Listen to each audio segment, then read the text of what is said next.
Good morning, good evening, good afternoon, and welcome to another edition of Movement Radio. I am Chip Hazard. I'm Talon Williams. And I'm Roger Sierra. And tonight, ladies and gentlemen, we're going to take us a little trip down memory lane. We're going to be discussing some of our favorite video games, games that got us into the category, just all types of different things. And I guess we'll kick it off tonight. Chip, what were some of the games that may really caught your attention early on? The first game that I can ever remember playing was this crazy, just kind of weird game called Cubert on the Atari 3200. Mm, And it was weird. Like, you just have these different designed levels, and your character, you can only move left, right, up, or down.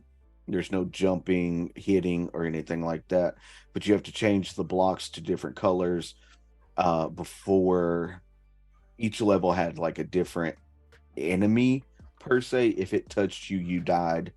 But also, if it jumps on the blocks after you do, it changes them back to their original color. They just recently did a kind of a remake of it for like Xbox and PlayStation and everything that I got. It was really cool. But that was like the first game I remember playing. And then right. the first system I ever owned was Super Nintendo, and I became addicted to Mario and Zelda from there. Absolutely. What about you, Raj? Um, I don't know. I feel like it would have been Super Mario, or it wasn't on old Nintendo. I feel like Super Mario might have been one. Maybe Legend of Zelda 2. Was that the one with the gold cartridge? Yes. Yeah, Yes. it was one of those two. I mean, my brothers had Nintendo, and we all played everything like that. And obviously, just going from there. Um, I'm trying to remember. Very hard for me to actually remember what my first one was. Yeah. For me, I remember my father had a ColecoVision. Do you guys remember that? I I heard mean, of it. I I know never what it played is. it. Yeah, I never Yeah. had it. Basically the controller for it, because you know how we obviously know what the Nintendo controller looks like, a square controller with the D-pad, select, start, BA, right? Or AB, however you want to use it. the Coleco the Coleco controller was literally a big ass block, probably maybe this cell phone plus another little bit about that big.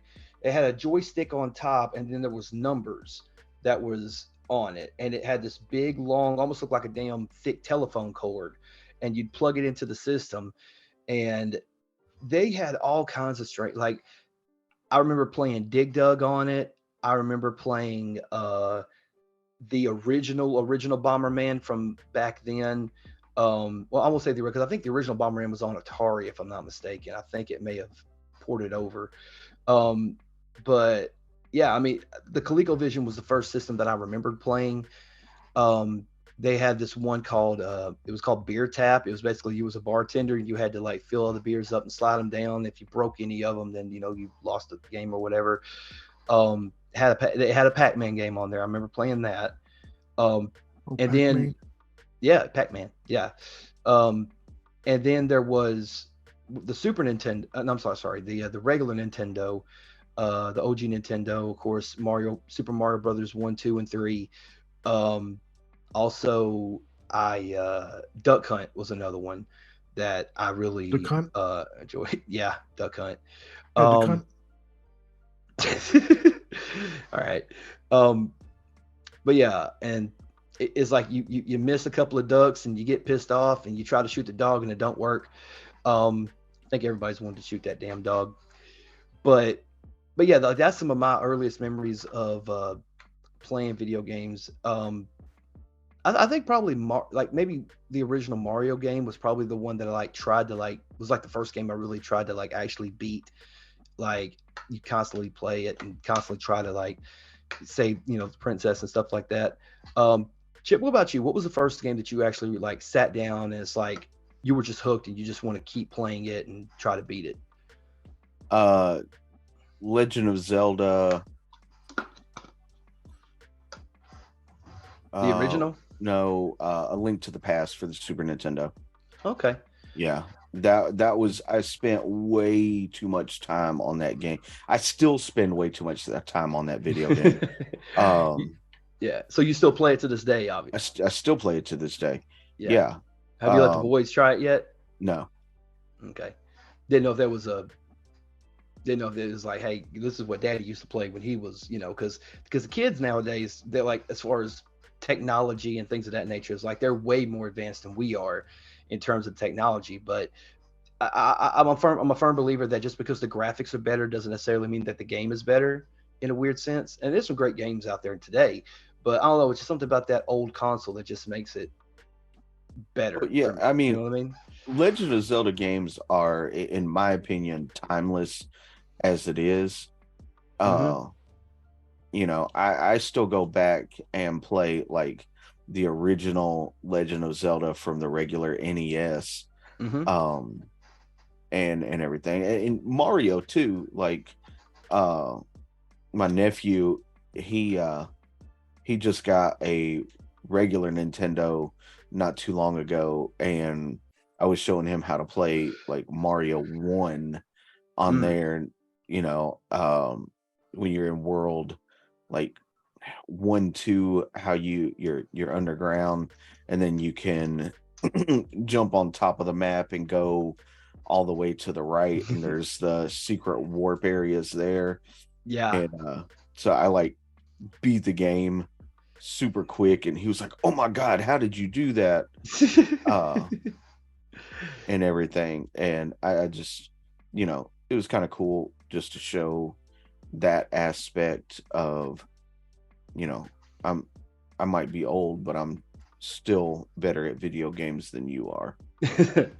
Yeah, it's weird. Like, because I remember, because obviously on the Nintendo Switch, they have if you have Nintendo Switch Online, you can also do the Super Nintendo or the regular Nintendo, the And N64, Nintendo 64, yeah. N64. Yeah. Well, they also And added Game Boy, Sega, Sega, and they also added Game Boys, and game Game Boy there as well. Advance. Game Boy Advance, yeah. Mhm. But I remember playing, like, going back and look at some of these games. It's like, man, I remember playing some of these games, and like you go and I actually sat there. And I was like, I wonder what it would be like to actually go through this, because anytime you played, especially like with Mario 3, they would have the whistle. When you would go to certain levels, you get the whistle, and you can obviously do the warp to like the next three areas or whatever. Like if it was 1, 2, or 3, you could use the whistle and you can go to either 4, 5, and 6. Yep. But I sat there and I was like, no, no, I want to try to beat the whole game just without the whistle, just to see, what it is. And then finally at the end of it, like I finally beat it, because I've never really actually got to play it all the way through. Like even when I was a kid, I was just like, you'd get stuck at a certain part, or you would, or you get bored with it and go do other things. But for me, like that was like, yeah, I finally beat this game. It took me 30 something years to do it, but I finally did it, which I think is like that for a lot as far as nostalgia goes. And, people saying, nostalgia is a drug in a sense, because you're always trying to, I guess, relive your childhood in a sense. But, Well, yeah, you are. but at this in the same sense, it's like, it's like, why do we remember these games so fondly? Is because they were so good back then. And it's almost like the next generation doesn't necessarily appreciate what we had at that point, because it just wasn't their generation. But they can still look back on it. We can go look back on it fondly as like, hey, these are great memories that we had with our friends. And especially with systems like the N64, where you could get 4 people in a room together and just play. And what we call in today's gaming world, couch gaming, where we're all sitting down just Couch hanging co-op. out. Couch co-op, yeah. And but playing games like Diddy Kong Racing, Mario Kart, Mario Party, WWF No Mercy, like those are the moments that that I enjoyed growing up, because it was like, it was like you were all together. You know what I mean? So, Hmm. uh, and I'm sure you had a 64, and I'm sure you put in some definite hours in on on 64s. I did. Yeah. I did. Legend of Zelda: Ocarina of Time and Majora's Mask Yep. took up way more of my time than I want to admit. And then of course the wrestling games, because that's back when I was super into wrestling and everything, you know. So I spent a lot of time like creating characters and all kinds of stuff on like WCW versus the World, WCW NWO Revenge, stuff like that. Yep. Yeah. WrestleMania 2000, no, WWF No Mercy. And I don't know, but then you move on to at the same time like the N64 and then the PlayStation 1 came out around the same time. And the PlayStation 1 was like real. I mean, they had a lot of great games on the PS1. They had, of course, the original Resident Evil was on there. And of course, that's when we first started seeing a lot of platform games come on. You saw Crash Bandicoot, you had Spyro the Dragon. Um, is when they introduced the Tony Hawk series on PS1. So there was a lot of good, games on the PS1. What were some of your favorite? I mean, obviously, I'm sure you had a PS1. Yeah. What was some of your favorites from the PS1? Most of them were Final Fantasy games. Okay. So. Okay. Anyone in particular? Well, I mean, Final Fantasy VII was amazing. Yeah, definitely. 8 was weird. Well, the second half of 8 was weird. Because it was pretty much that dream sequence or whatever it was with is his name? Yeah, Skrull, I think. Yeah, I think it was Skrull. Yeah. He had the whole dream sequence where, in the first, spoiler alert for anybody who's never played Final Fantasy VIII, but basically he if it's a spoiler alert at this point, there's a problem. Right. Pretty much he gets stabbed with that ice shard on the first disc, and you come back on the second disc and he's okay, but you still have to go through all this crazy stuff. I would say maybe for me, as far as PlayStation 1 games go, like I really enjoyed the Metal Gear Solid. Like that was kind of one of the ones that I really enjoyed. I liked the fact that it was kind of, it was very stealthy, very espionage type stuff. Now I do think future iterations of the game were better, but that first one I thought was really, really good in my opinion. I don't think there's been a better Metal Gear game made besides was it 2 Metal Gear Solid 2 Sons of Liberty. Sons of Liberty. Yeah, Sons of Liberty was good. I feel like when it comes to Metal Gear though, I feel like people love the mechanics and they love the control scheme and the game overall in Snake Eater, but I think they love the storyline behind Sons of Liberty more than that. I think. I think because the story from Sons of Liberty was so almost a precursor to the world we kind of live in today, in a sense, I guess. But yeah, I would say probably. Yeah, I still say 2 is probably better than all of them in terms of story. Wait, what are we talking about? Metal Gear Solid. Metal Gear Solid. I said we were talking about PS1 games, and it kind of blended into me talking about Metal Gear. And then Chip brought up that he thinks Metal Gear 2 was the best overall. And even though I do enjoy the story of Metal Gear 2, maybe Metal Gear 3 was a little bit better, maybe just in terms of you could do more and stuff like that. What is your opinion on Metal Gear, Raj? I mean, number 5 is definitely the best one. Phantom Pain? Phantom Pain is definitely the best one. Why particularly do you think that, if you don't mind me asking? One, it tells more story overall. It's the longest one, and it gets more into depth into everything from all the units in general, including all the psychos. Yeah, because Phantom Pain was when we've seen like young Psycho Mantis back when he wasn't even named Psycho Mantis yet. Yep. He was just a child, And you saw the Burning Man. What the fuck was the other one? I forget what the other dude was. I haven't played that in a while. I actually want to go back and go through it again. Yeah. 4 was okay. Like I watched gameplay of it. I never actually sat down and actually played it. but I watched gameplay of 4, and it was almost like it was the end of the story in a sense. I still think 3 is really good. 2 is again very good social commentary about a precursor to things to come, I guess. But obviously you had a PS1. I'm assuming, Roger, correct? Nope, my cousin did, so I went and played over there. What's some of your favorite PS1 memories? Just I guess playing with your cousin. The greatest JRPG of all time, Legend of Dragoon. Legend of Dragoon. Okay, I've heard about it. I've never played it before. Oh, if you had a PlayStation 5, you'd be able to play it again. You're dead set on me getting a PlayStation, aren't you? No, I understand that you like playing Halo. I don't know what the fuck they have anymore. I don't even play Halo. I don't play it. Most of the time I'm playing like Hitman or something, which you can. I'm sure you can get that on the PlayStation Network, right? You can get a PlayStation, yeah. It's a Square Enix game. They're not gonna make any exclusives off of that PlayStation. Right. Well, I mean, a lot of the PlayStation exclusives are, what's PlayStation exclusive right now? Is Uncharted, Last of Us, Spider-Man, Forbidden, or Horizon. I mean, not Forbidden, Horizon. Yeah. Then there's Sekiro, Ghost of Tsushima, tons of JRPGs. Yeah. JRPGs. So they're still very, very popular in today's. Oh God, yeah. Probably more popular now than ever before. Right. Yeah, I did see one. I don't think it's a JRPG. It may be. I'm not sure. Persona's a JRPG, correct? Or is that yeah? JRPG. Okay. Yeah, because they just released on the Xbox showcase. They released a.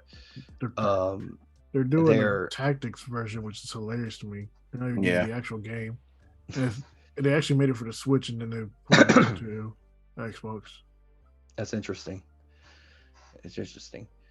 All right, so but we all had a PS2 at one point, correct? Nope. I was Nintendo systems on pretty much when I was a child. Okay, so it's all 64 games pretty much. So what like Nintendo, Super Nintendo, Game Boy. Yep, 64 obviously. Yeah, I still have my original 64 somewhere around here, right there.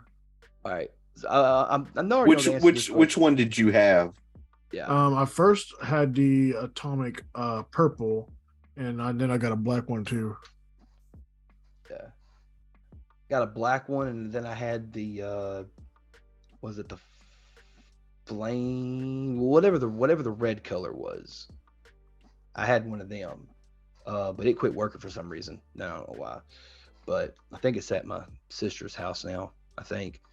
But yeah, anytime I get to throw down on N64, like I got to, because like what I was telling Chip, like, the multiplayer games that, were available to you, whether it be Diddy Kong Racing, Mario Kart, wrestling games, 007, which that 007 caused some heated arguments. Let me see. Screen watching. I'm not screen watching. It's the original split screen multiplayer. Yep. Yeah. That do you think it gets enough credit for what it's literally credited as the grandfather of couch playing. Right. Yeah. And then we go to online gameplay, and then it's like, I think for some instances it probably gets more credit than what it actually deserves. What, James 007? Yeah. I mean, I can see it, but I mean, it was the originator.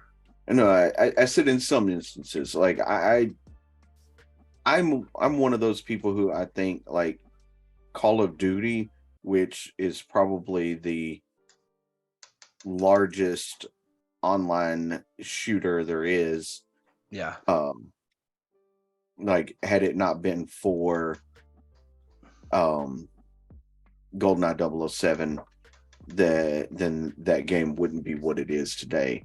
And that's just my opinion. But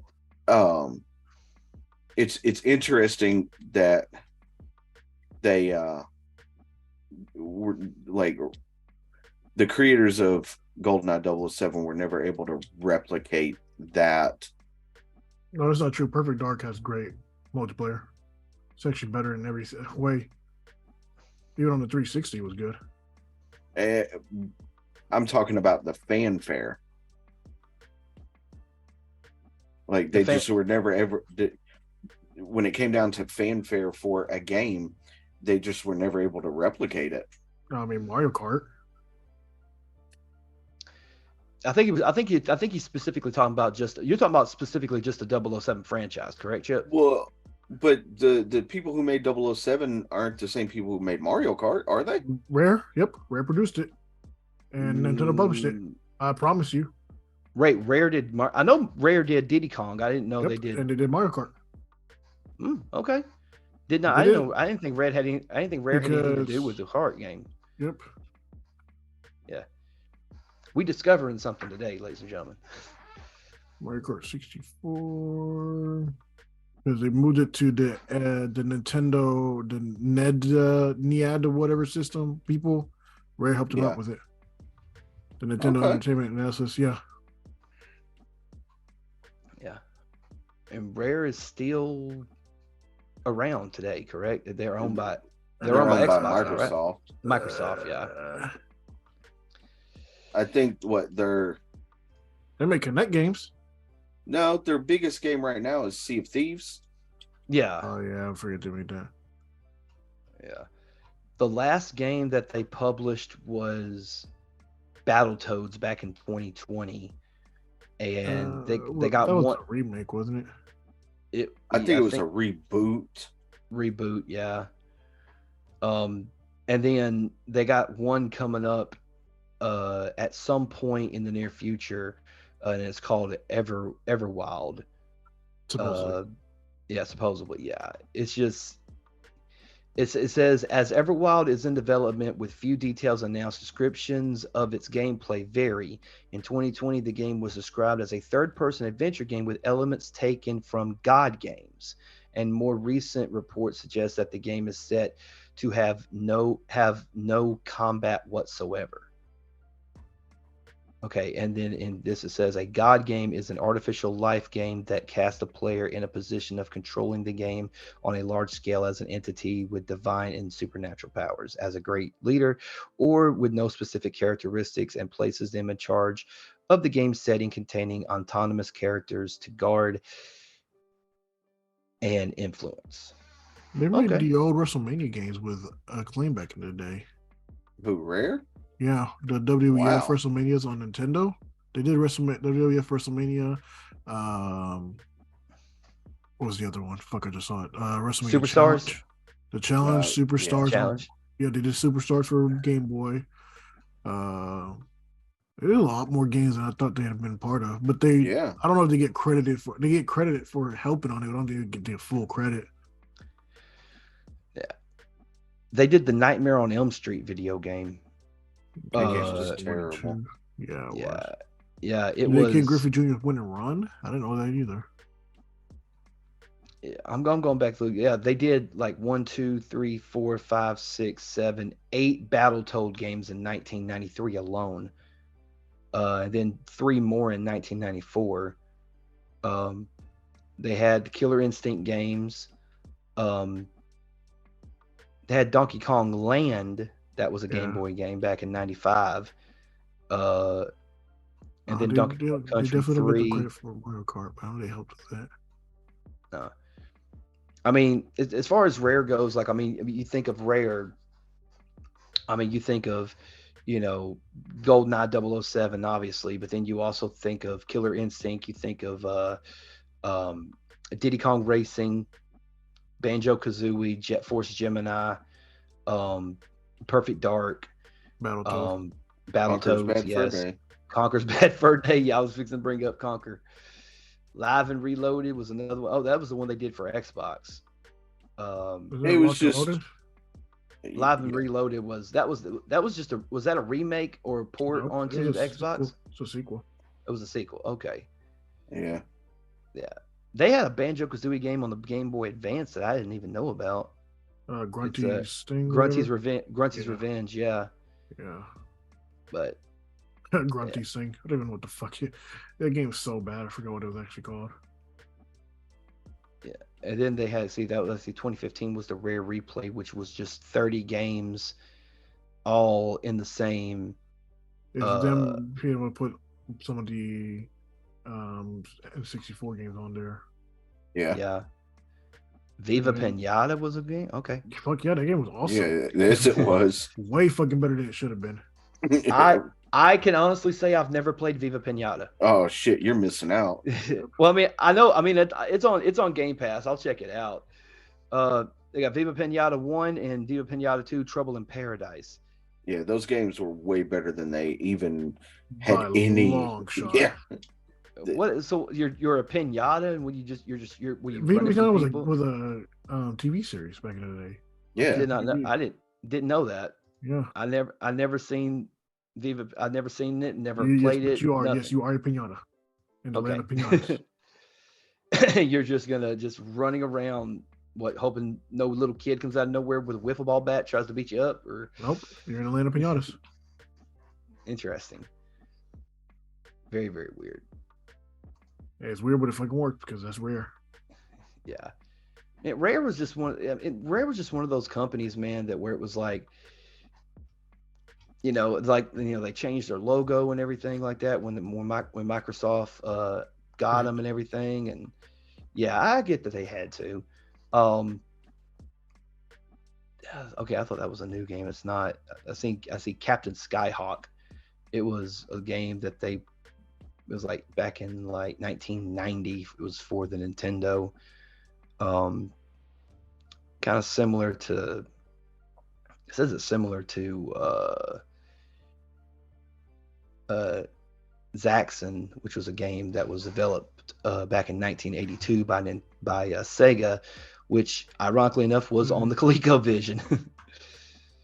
So I remember playing that. Speaking of Sega, did you guys see that Microsoft was so desperate they try to buy talking about? No, I wouldn't say desperate, but yeah, they were. They literally said they were trying to find ways to make content to compete with PlayStation. Yeah. Wait, what was this again? They try to buy out like 4 different first party companies. Yeah. Oh, okay. And as it seems, it looks like they may have seceded with Activision. Yeah. Sega's paid off. But Sega's not doing it because they love their Japanese are not want to betray Sony. Well, not only that, they have a good thing going with Nintendo too. Yeah. Well, I mean, they make the Yakuza games and those are exclusively PlayStation. No. Yeah. Yakuza's on Xbox. Which one? All of them. They're all on the Game Pass. Says when? For quite a while now. Yeah, I mean, every well, I don't know about all 10 of them, but there's definitely at least 6 to 7. We would get on there. Well, there's still 7 main lines. There's 1 through 6, 0. Then there's Kiwami. Then there's Like a Dragon. Like a Dragon, yeah. And then there's 2 spin-off of Like a Dragon. Then there's just 2 spin-off of Ishings. Yeah. Yeah, it's on Game Pass. Damn, they really just decided to do that. Well, I mean, it makes sense. I wonder how that plays though, because those motherfuckers were so PlayStation like hard back in the day. I don't know. I haven't played any of them yet. Yeah. Those games I played too, but they're good. Yeah. I tried to find I played the original Yakuza, played it, and basically it's like I don't know how to describe it. It's like a 3D JRPG in a sense. It's like. It's a mafia game, pretty much. Yeah, pretty much. Yeah. That was another good one. The Mafia series was really good. Mafia 3, I think, was the best one. Definitely not. You don't think so? I got bored of that game and quit on the 4th mission. Oh wow! Did you think 2 was better? I think 1 is still the best one. 1's still the best one. Okay. Yeah, I think so. Okay. I don't know what happened. For me, they fell off on quality. The stories were good for each one, but they fell off in quality of gameplay. I posted this in the chat earlier today, in the group chat. But I figured since we're talking video games, this would be an easy one that we could discuss. if you could choose one of these games to be created, which game would it be? Would you want Red Dead Redemption 3, Grand Theft Auto 6, LA Noire 2, or Bully 2? Bully Bully 2. too. Bully 2. Yeah. I think that was the consensus, The because funniest Bully thing Yeah. to was me, go ahead. No, I was just saying, we've had a Red Dead Redemption 2. The company who made LA Noire Does not exist uh, anymore. doesn't even exist anymore. right. Rockstar just published it. They didn't make it.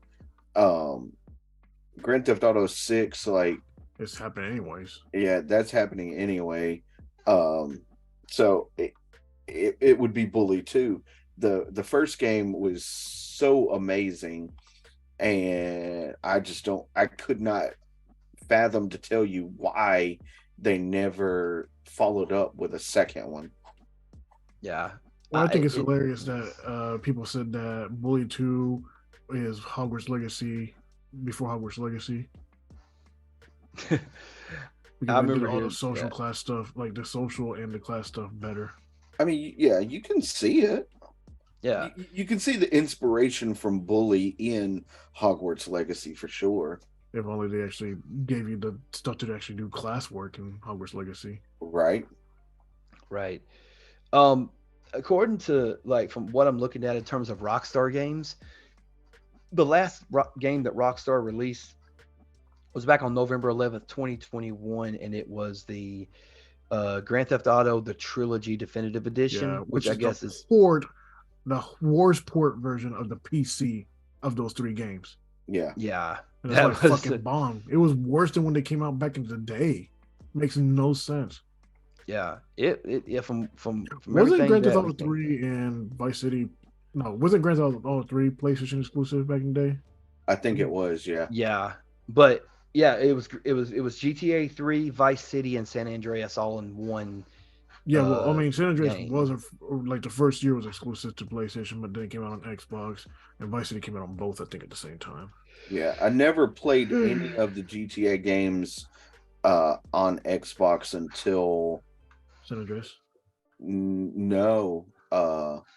I mean, I had the only PlayStation that I haven't owned as of this point, sorry, is the 5. And I mean, I still plan on getting a 5 because there's a bunch of games on there that I want to play.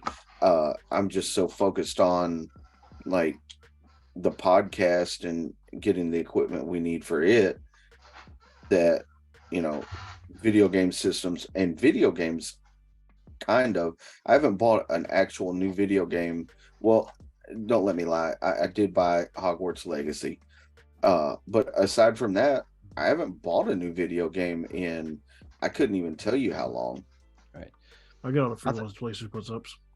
Yeah, and I mean, I was going to say, yeah. I mean, a lot of the times, most people nowadays are just, what's new to and Xbox themselves are like, hey, you can play this game, day of release on Game Pass, so. Which, it's such a horrible business plan because you're losing so much money. yeah, I don't know how I enjoy it because it's like they just put Need for Speed Unbound on the They did it for Game PlayStation Pass. also. And it's like, okay, like, thank you for giving me something else to play that I don't have to pay $70 for. Especially a game that was not that good. No, it was not. I've played a little bit of it, and it's just like, why? Unbound. Yeah, Yeah. it's not that good. Okay. Is it because of just the way that it looks? Because I haven't played it yet. I was The fixing. I was animation gonna actually try looks it. great. The gameplay shit. Yeah, Okay, the game is shit. Gotcha. yeah.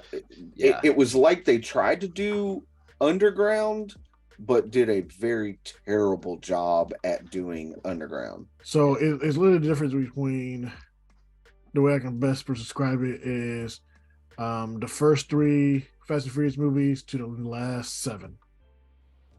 Yeah, It kept the name, Yeah, but I don't it's not know. the same. They kept the name, but it's not the same. Gotcha. I don't know. Yeah, but I mean, but I guess I can. I'm not in the business world, so I really don't. Maybe I'm not making sense here, but like what you guys are saying, it's cool to to just get the game for free on the Game Pass instead of paying like 70 something dollars for it. But at the same time, it's a monthly, basically it's a monthly subscription.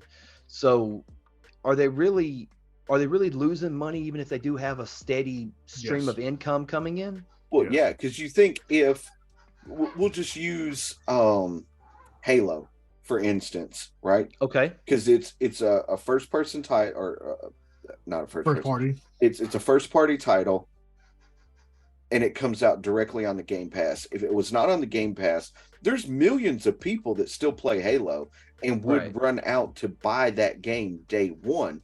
So you're thinking, okay, yes, Microsoft is getting, we'll just say it's $20 a month from people, and if you play only the campaign, you've completed that in 2 days, 3 days max, I would say.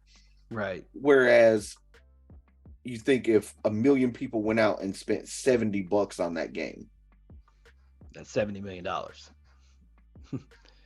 So yeah, no, it makes sense from that standpoint. But I guess them having that constant stream of revenue coming in, with the Game Pass and stuff, and I mean, I don't know why they still do. I mean, they still do games with gold. They still do deals with gold, to where it's like, yeah, because there are certain games that's not on the Game Pass that you do have to, purchase and stuff like that. So that, I don't know if they're doing it just exclusively for Xbox. I don't think they are. Yeah, they might be. I don't know. Starfall, I think is what it's called, the newest one. The new Bethesda game is going to be ass, like the last ones they put out. Yeah. Well, as of right now, so yes, as of right now, it is an Xbox exclusive. Okay. It will be. I think it's going to change. I don't know, man. Well, it kind of reminds me of No Man's Sky or No Man's Sky. There was Fallout 76 was an Xbox exclusive, and they just released it on it was actually PlayStation. It was actually on PC and then Xbox. Well, but it was a Microsoft exclusive. Yeah. And they was asked for 3 years. Yeah. Yeah. And it literally, they just put it on PS Plus. Yeah, I saw that. I was like, I'm still not getting that motherfucker. Apparently, Rockstar has another game coming out too. It's another Max Payne game, and it's going to be for PS5, Xbox Series S, and Windows. They made the bad one, so I don't know. I don't trust them. Which one was the bad one? 3. Yeah. Yeah. The last one was terrible. Yeah. Yeah, and they of course, for people, Rockstar did, Red Dead Revolver, Red Dead Redemption, the Manhunt games, Midnight Club, they did the Warriors game, of course, what we talked about a minute ago, Bully, of course, GTA, all the GTA games, even the they bought it from a British company first, technically. Yeah. There was another one here. What is it? Oh, it's a music game. Oh, Rockstar Games and Timbaland presents Beatinator. Yeah, it was ass. I couldn't tell you anything about that game. I didn't even know anything about it till I just seen this. It's ass cheeks.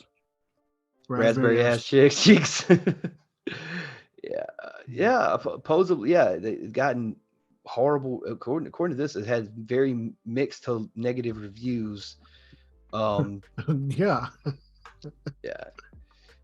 It's like, I don't know, like, I mean, because I got EJ Club World on my PS2 right now, and it's actually pretty simplistic. I mean, you have over like 100 and something thousand different samples to choose from everything from drums, loops, bass, keyboard, synthesizers, all that good stuff. And I've probably created maybe, I don't know, 15 to 20 different songs, I guess, of all different types: techno, acid and electro. I got like 2 hip hop beats on there that I think is pretty cool.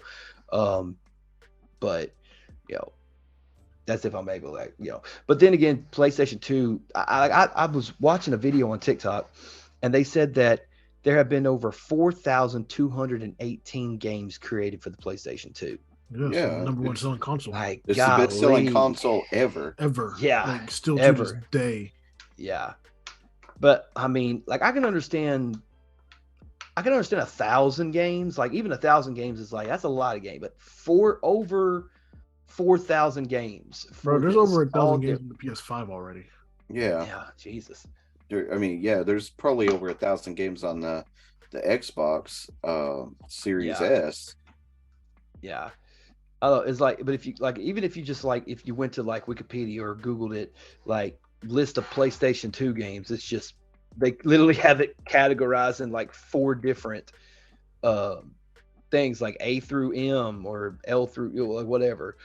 But I mean, but mostly the titles. I mean, as far as like first party titles, when it came to PlayStation, you had, again, the Jack and Daxters, the Ratchet and Clanks, the Spyro the Dragons, Crash Bandicoot, Tomb Raider, Uncharted. But Tomb Raider was a PlayStation exclusive, correct? I just not. Tomb Raider was, yeah. Yeah, Hey, I'll say originally, yeah. yeah, it no longer is, but No, but we thought. I mean, but that's what I'm saying. Like, at the beginning stages, in the early stages of the PlayStation 1 and PlayStation 2, like, yeah, there were a lot of, because really, when Microsoft created the original Xbox, that had Duke. the Duke, that big ass funky ass remote with the white and black buttons over here at the top. That was an interesting one. I But love a that lot controller. did you? Hmm. I was okay with it, but eventually it was almost like I felt like I was doing this the whole time. I'm So, like, well, you know. I have kind of bigger hands, which is one of the reasons I gravitate to the Xbox over the PlayStation. Yeah, Because the controller's bigger, it just fits, like, it fits me better right. than a PlayStation controller. Yes, I'm playing Yeah. video games right now. No, it's all good. What game you playing so far? It's called Fist. Fist? Yeah, it's new on the Game Pass. Okay, cool. Is it the wait, I'm trying to think. Is that the one that's got the rabbit on the front? Yep. Okay, that's what I thought. Yeah. It's a game called Fist. It's on Game Pass. We were talking about the original Xbox and like the controller, the Duke, The how Duke, big it ugh. was. And I was telling him that I kind of like that controller, but I have bigger hands than like a normal person, which is why I gravitate towards the Xbox controller. It just fits my hands better. I love the design of the PlayStation controller. Uh, it's just the Xbox controller fits my hands better. Uh, but Yeah. I hear there's a way that you can hook like an Xbox controller to a PlayStation and make Yeah. it work. Yeah, you need a specific dongle that has the software on it. Yeah. Yeah. Um, Oh, yeah. so like I said, I love the layout and design of the PlayStation controller. It doesn't fit my hands. I have abnormal hands. Speaking of controllers, though, I mean, this might be like, what's some of the weirdest looking controllers you guys ever remember seeing? I mean, because there had to be some Oh, I mean, the weird ones Nintendo out there. 64 controller was definitely fucking weird. Yeah. Easily the Dreamcast. Yeah. I had a feeling. The Dreamcast was weird. That The fucking Dreamcast, I can't do this. Like, the one thing that I found weird about the Xbox controller, I'm sorry, the Dreamcast controller, was you had it and you was playing it, and it was more for, like, I mean, you had Sonic on there, you had, a lot of other, what was that radio? What was the name of the Jet Set Radio? Jet Set Radio? They had that was the Crazy start of the Taxi. 2K series. Yeah, Crazy Taxi. It was the start of the 2K series. The 2K series started for both NFL and NBA. On that one, that was really what it was made. I think that's what it was made for, because it was just so easy to play sports games on the Dreamcast. Well, you also had Phantasy Star Online. Yeah, it's that's definitely all. not made for those. It was made for Sega to It have was their made own for games. Sega, right? But what's so crazy is that they had the damn. The one thing I will say, though, is that they had the memory card that looked like a damn It had a looked like screen a on damn, it. yeah, it had a screen on Yeah, it, it's and a then you just slapped Tamagotchi. it in there. Yeah, Yeah. yeah, it was a Tamagotchi. That's what I was thinking of. Yeah, and then it's like you had to like, okay, what am I? Is this where I look at my inventory and stuff? And then Code Veronica was also on that one too, the Dreamcast. Um, yeah, it didn't stick around long. I don't think it been around what I think it stuck up for about a year. 5. I Well, thought it was a way little bit more than longer a than year. 5. Way more than a year. Yeah, like I will say maybe what 3, 4. Yeah, I because was the saying first, about 5 because they had 2 Sonic games on it, yeah, and or 3 Sonic games on it. Sorry, hold on, I'm gonna look up Dreamcast real quick just to see. or should be like people still make Dreamcast games. Yeah. Okay, see, I didn't know. I figured I didn't think Dreamcast game. I figured it'd be obsolete in a sense. Technically, it is obsolete. That's why people are able to still make games on it. Because Yeah. what are they going to do? Sue them? Okay, it's in decline. It was basically the decline pretty much happened. One of the Sega presidents got replaced and everything. They discontinued making units of it in January 31st, 2001. It says we had a tremendous 18 months. Dreamcast was on fire. We really thought 18 months. Okay. Yeah. But then we had the target from we had a target from Japan that said we had to make X hundred of millions of dollars by the holiday season and shift X millions of units of hardware. Otherwise, we just could not sustain business. Somehow we got to make that call, not the Japanese. I had to fire a lot of people. It was not a pleasant day. So on January 31st, 2001, we said Sega is leaving hardware. We were selling 50,000 units a day, then 60,000, then 100,000, but it was just not going to be enough to keep the critical mass to take on the launch of the PlayStation 2.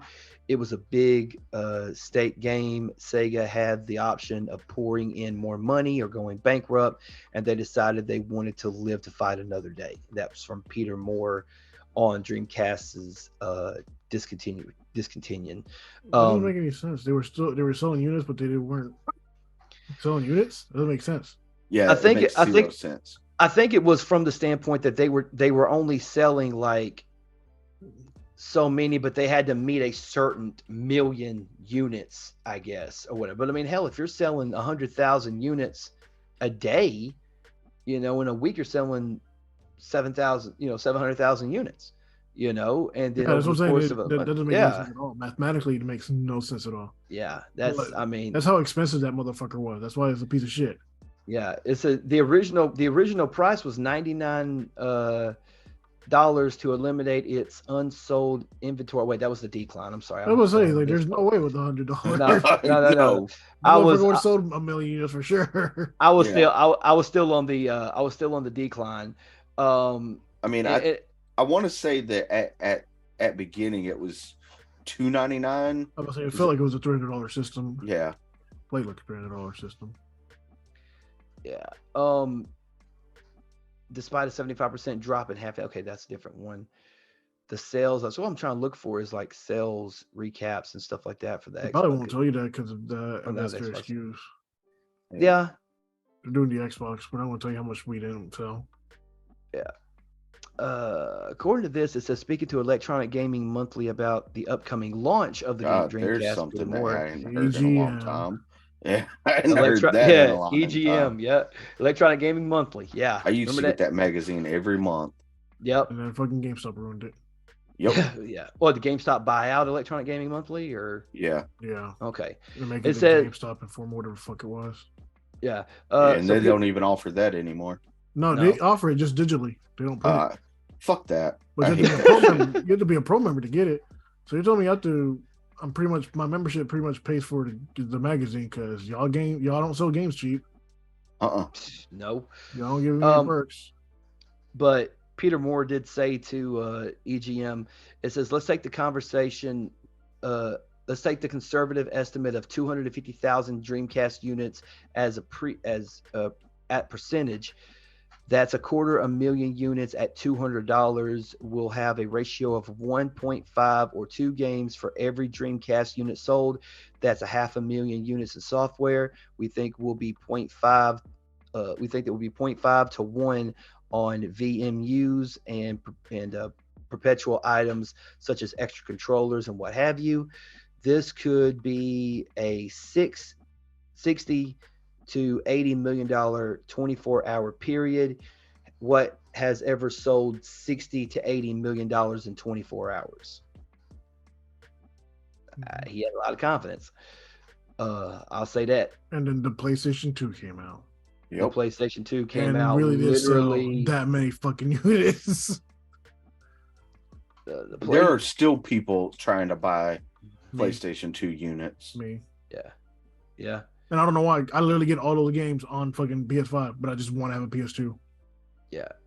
According to this, what it says is by the end of 1999, after the release of the Sony PlayStation, after the release of the PlayStation, no, I'm sorry, is that not? I'm reading the wrong thing. I'm so sorry. It says that U.S. Dreamcast sales dropped 60% after the release of the PlayStation 2. Makes sense. Yeah. It's the best-selling system for a reason. That it dropped 60%, and they lost $7.5 million in its first week of the sale, and $60 million per capita, which I guess it's a lot. I don't know. Yeah, I don't know what per capita means. I don't know. And then the decline happened. The lowest the Xbox has ever. I'm sorry, the Xbox. Why do I keep saying Xbox? The lowest the Dreamcast has ever been. They cleared out its shelves at $49.95, and that's when they just sold all of what they had, pretty much. And there's been a dedicated group of people online that have literally made games for it nonstop. Mm-hmm. So you can still buy Dreamcast games. It's just not officially. I mean, they're not licensed, but they're official. Not licensed, yeah. Right? And good luck finding an actual Dreamcast system for under $500. Yeah, right. They're fucking crazy. Was that the last major console that from Sega Sega made? Yes. Yeah, was that the last major console from Sega? Okay. Yep. All right. Yeah, because they had the Game Gear and they also had the Nomad, but both of them were handheld devices. And the Nomad was 1995. So what was the Game Gear? The Game Gear was had to be before that. Game Gear was 1990. Yeah. I remember having one. The Nomad was the 95. Yeah, Nomad was 95. Which one was a big, huge brick one? I know they were both big bricks, but they were both big. Yeah, I think the Nomad was the bigger of the bricks. The one that took like 8 batteries, felt like you were loading up a shotgun. Yep, and it died instantly. Yeah. Hell, at least the Game Gear. Hell, at least with the Game Gear, you had better. I mean, it only took like 2 AA batteries or 3 AA batteries, and you could play it for about 8 hours, and then it just die on you. Most of the time, I played either Sonic or X-Men, the X-Men game that came out for it. I feel bad for Sega because they tried. They make great games, but they definitely don't make great systems. Yeah. Did you guys ever have a Saturn? Yeah, and a Genesis. Never had a Saturn. Never had a Saturn. You had the Master System though. I had the original Sega Genesis. Yeah, I had the Genesis. I had the Genesis. I had the 32X adapter, and then also had Sega CD. Ooh, I'm sorry. So yeah, I had all of them too. Yeah. Well, I mean, I also had a Philips CDI, which was the greatest Zelda games of all time. That's what I wanted to ask you. The Philips, because I don't really that. The only good thing on there was one fucking fighter like jet game. I can't remember what the name of it is. That's the only good thing about it. Other than that fucking thing sucked ass. Yeah. Although they did have a lot of good, like, I guess, light novel adventure games technically. Yeah. Well, I mean, they're the ones that did the Legend of Zelda game. Yeah, the great Zelda games. We'll not talk about that. The great Zelda games. The 2 best Zelda games ever made. You are out of your mother. They, Here I those am. games are so great. Those games are so great. They made the TV series, like the cartoon, based on them. That animation was shit though, bro. I'm sorry. That animation was not good. Bro, it was I like mean, look, don't get me 1987. wrong. What you expect? Like, I mean, the idea. It looked better than fucking He-Man. I mean, the idea Oof. at that point, Oof. golly, at that point, Roger like woke up a and chose side-scrolling, violence. he did. At that point, a side-scrolling Zelda game did sound intriguing. It was a side scrolling. One of them was side-scrolling. Let me go back. Probably part of it probably was, but it wasn't all side scrolling. I'm trying. Let me go back and look and see which game it was that I was. I Back in. I don't back into ever the drive. remember an actual side-scrolling Zelda game. Hang on. Well, let me. technically, I guess technically 1 and 2 were, yeah, but also technically, but you could go. But you could. They go were more up top and down. Yeah. I was trying to think. The ones on the Game Boy, not, or was it on the DS? Yeah, that's the Side-scrolling? DS. Yeah, I don't think so. I think Well, you could there still was- go up and down. I think it was more top down. Right. Well, they had 3 games. They had Link: The Faces of Evil, Zelda: The Wand of Gamlon, or Gamlin, yep. or whatever it's called. Yeah, and that's then what the they TV had series is based on. I'm pretty sure. yeah, and then Zelda's Adventure. Yeah, that was a beautiful. One of game. those 3 was a Prove it. side scrollers. Like it was Prove it. really only a side scroller when you like went Prove when it. you like went into like different, huh? Prove it. Well, I Prove mean, it? that's just like that's how He said, the prove it. that's how the Hold Nintendo on. ones were. Hold 1 on. and 2 were like that. When you went to a town, it was a side scroller. Let me find this motherfucker real quick. Hold on a second. I can't believe I'm looking this shit up. You going to talk down to the best game console ever and the 2 best game I've ever made? Yeah, you got to prove these facts to me. Okay. Well, since you had a Philips CDI, did you also have a Hotel Mario? I didn't know they had a Mario game on there. Really? I said the only game I played on was that fighter jet plane one. Philips CDI back in '94 had Nintendo did something where they had an agreement with them where they licensed them. They licensed the Zelda game, but they also licensed Mario. And like it's a puzzle game in which, like, once again, you're trying to save Princess Peach. Only this time, instead of like exploring the Mushroom Kingdom and all that shit, you're basically looking in hotel rooms searching for Bowser. Because she was cheating on him with Bowser. Here we go. No, it's true. Where did the Koopa kids come from? The Koopa kids? Yeah, Yep. where did Bowser's kids come from? Wait, why are you asking me like I have answers? Like, what the fuck? How was she not cheating on Mario with Bowser? That's all I want to know. I mean, he was pumping and dumping. He definitely was. He was loading the guts up. All right. Shit, maybe drop my water. I don't know how to respond to that, to be honest with you. You all can't. I want to know is where the Koopa kids came from. That's all I want to know. I I mean, need somebody to tell me that. yeah. Out there listening, if you know where the Koopa kids came from, let us know. They I don't came think from anybody Peach. knows where they came from. No. Other than Bowser and Peach. Other than Bowser and Peach. Yep. She kept running off with him, and Mario was too naive to realize it. Because think about it. How are you going to be Mario? You got this dude who's taking your girl all the time, and then she's going to magically invite him to all the sporting events you're going to. There you go. She did the same thing with Donkey Kong. He was taking her out. Hey. Dude's invited to all the cookouts too. So I'm just saying. Yep. Hey. And they have a Donkey Kong Jr. Hey. Hey, but we ain't never seen a female Donkey Kong. Not Donkey Kong's mom. Well, we had Candy Kong. But she was not his mom. Oh. No, but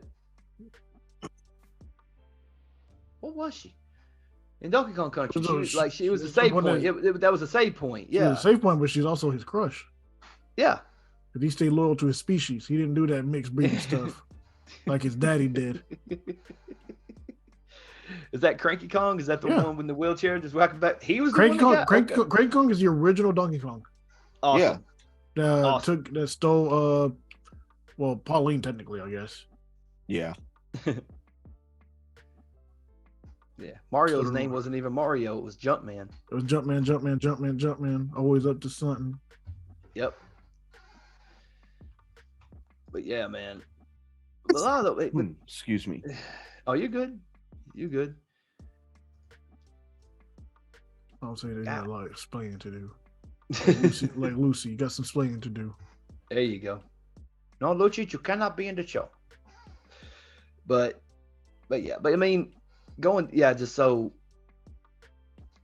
the sports games from Nintendo were always fun to play, I think. Yeah, Mario Golf, Mario Kart, Mario Tennis, which I still losing. Mario Tennis was that. It's gonna happen. What? I'm not losing Mario Tennis. We're gonna make it happen. I'll play on the 64. I'll play on the GameCube. I'll play on the Switch. I ain't losing. I haven't played the Switch version, but it's fun. You definitely need people to play with because that shit gets boring against the computer really easily. Yeah. Oh, okay. Is it definitely motion control, or can you just not play with motion control? I use a Pro Controller. Okay. All right. Cool. We'll have to make it work and throw down one time, man. You and me, Mario Tennis. You don't want the problems. Yeah, but I want the content. Like little Scrappy said. He said, yeah, but I want the content. You still can't play me. Hey, you can whip my ass in the game. That's fine as long as we record it and people laugh at it. I'm fine with it. I mean, still shit. Play me in Mortal Kombat. I told you several times I'll whip your ass with Devora. What you talking about? How you lying to yourself? I mean, we can talk about it or we can be about it, brother. I'm just saying. I played the game in 2 years. I still would win. Okay. I'm just saying. I love the bravado. I love the confidence. But let's put it to the test. Let's put pen to paper. Let's do it. We'll figure out a way to we'll figure out a way to get it on the channel, and it's gonna be fun. You do this for real, remember? I mean, I don't know if you say fun. I don't know how fun it is for you to continuously lose. Chip's over here like, just let it happen already. I mean, it wouldn't be good content if just me winning over and over again with flawless victories. You don't know that for a fact. Said with flawless victories. Yeah, bro. He said like I'm a scrub. He's never seen me play, and he gonna talk. Okay, all right, okay. Man, this man training tutorial bot. Okay, cool. Well, the day you want to do something, let's do it then. I'm not gonna back down from it. It's a video game, shit. But anyway, this man said, "Good Lord," he literally said, "Flawless." Flawless. I heard him. I heard what he said. Flawless. I'm flossing like Mike Jones. Who? Mike Jones. Who? That's still one of the best songs he made back then too. Yeah, back then they didn't want him. They really didn't. Studio, we won't let you have that second album anytime soon. Nope. Then he got with Swisher House after that, though. What was that before? Swisher House was first. Yeah, that's what I was saying. Yeah. But that's not who he made his big studio album with. Yeah. Yeah. But nah, I definitely want to get some, like, all bullshit aside, like I really want to get some video, like content of us going head to head on something, whether it's Mario Kart, Diddy Kong Racing. I think it'd be good content. I think it'd be really cool just to, test our will against each other. I think it'd be pretty fun. Either you versus me, you versus Chip, me versus Chip. Hell, we'll bring another party, bring another person in here to challenge. I mean, shit.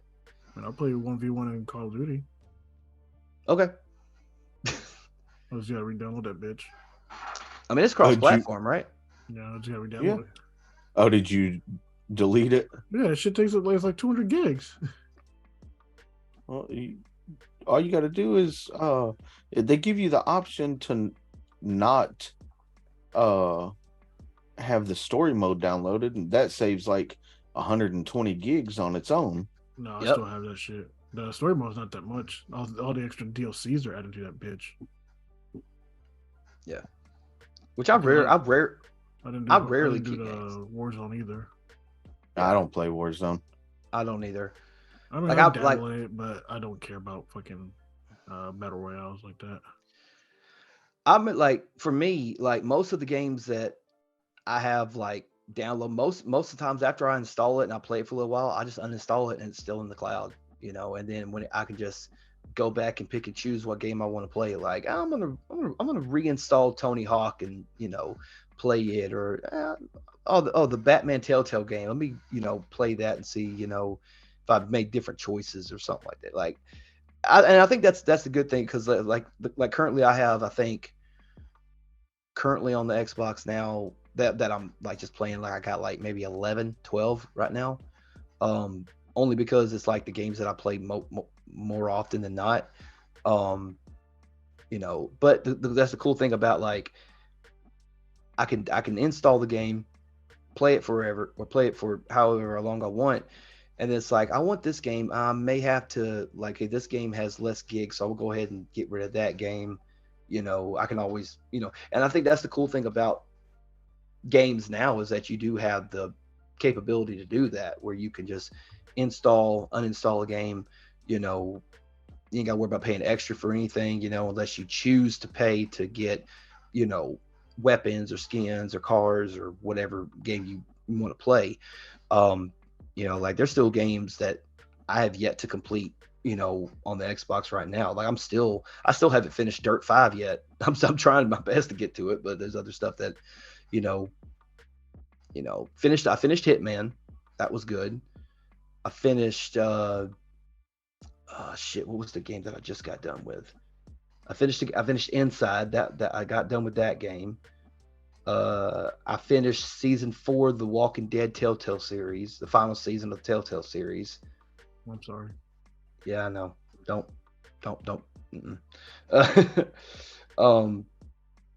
But and there's a couple of more that I'm going to try to get started on. I started on one. Now you need The Wolf Among Us, Game of Thrones. Yeah, because I've heard a lot about The Wolf Among Us. I've watched your content on the channel about it and stuff. I'm like, I want to try that too. I gotta finish fucking uploading those bitches. Yeah. Wolf Among Us is good. I don't think it. you can get Game of Thrones anymore. Can you not? I don't think so. I've looked for it. Is it available? Is it available on like another website or something like that, or is it? Not that I know of. Okay, I'm sure there's a secret website out there where you can find it. Maybe not. I don't know. I don't know. Maybe. I feel like you can get that bitch. Let me check. Yeah. I mean, I'm sure any game is searchable.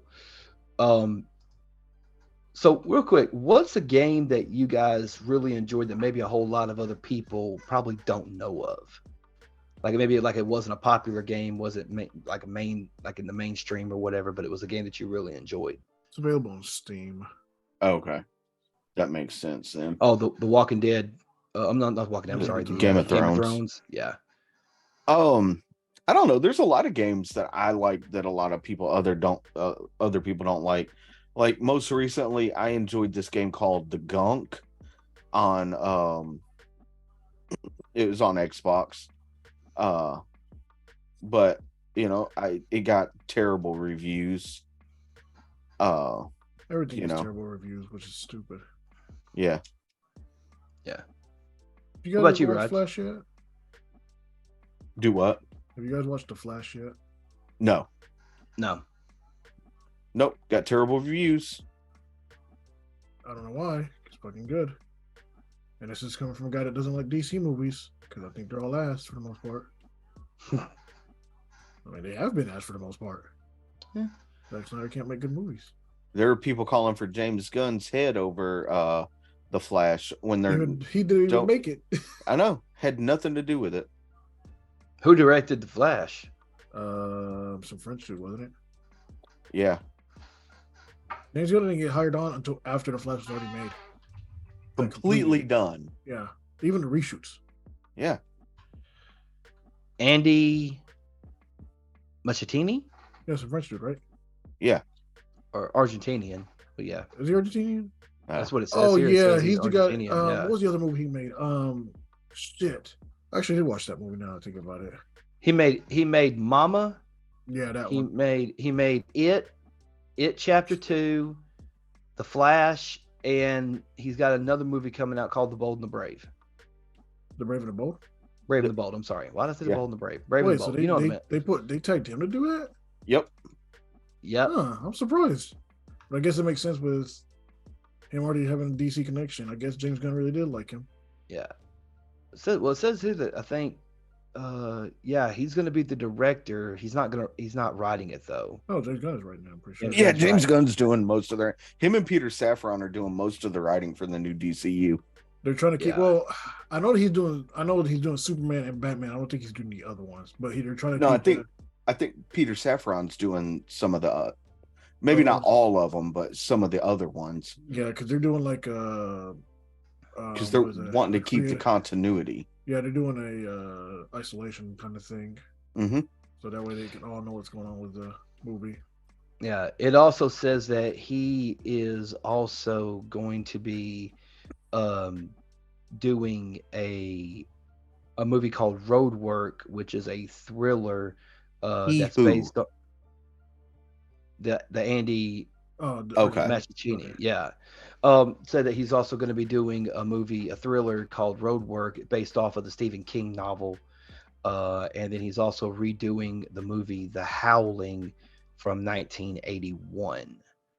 So that's two, and The Howling is going to go. It's already on Netflix right now because this was back in January of 2020 when he did that movie. So you learn something new every day. But according to his filmography, it doesn't have that. Excuse me, it doesn't have that. It just says that those two movies are in production. Well, as of 2020, those movies were in production. And he used to date shit in the bed. Never heard. Oh. Yeah. I was like, what the fuck is he talking about? Like, who do you know personally? She dated shit. He's dating shit in the bed. He's dating her?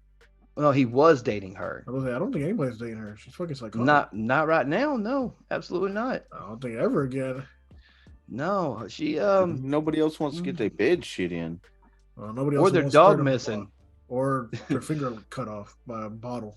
It says here in 2023, Aquaman and the Lost Kingdom, she's supposed to reprise her role as Mira. But that movie's been super delayed, canceled.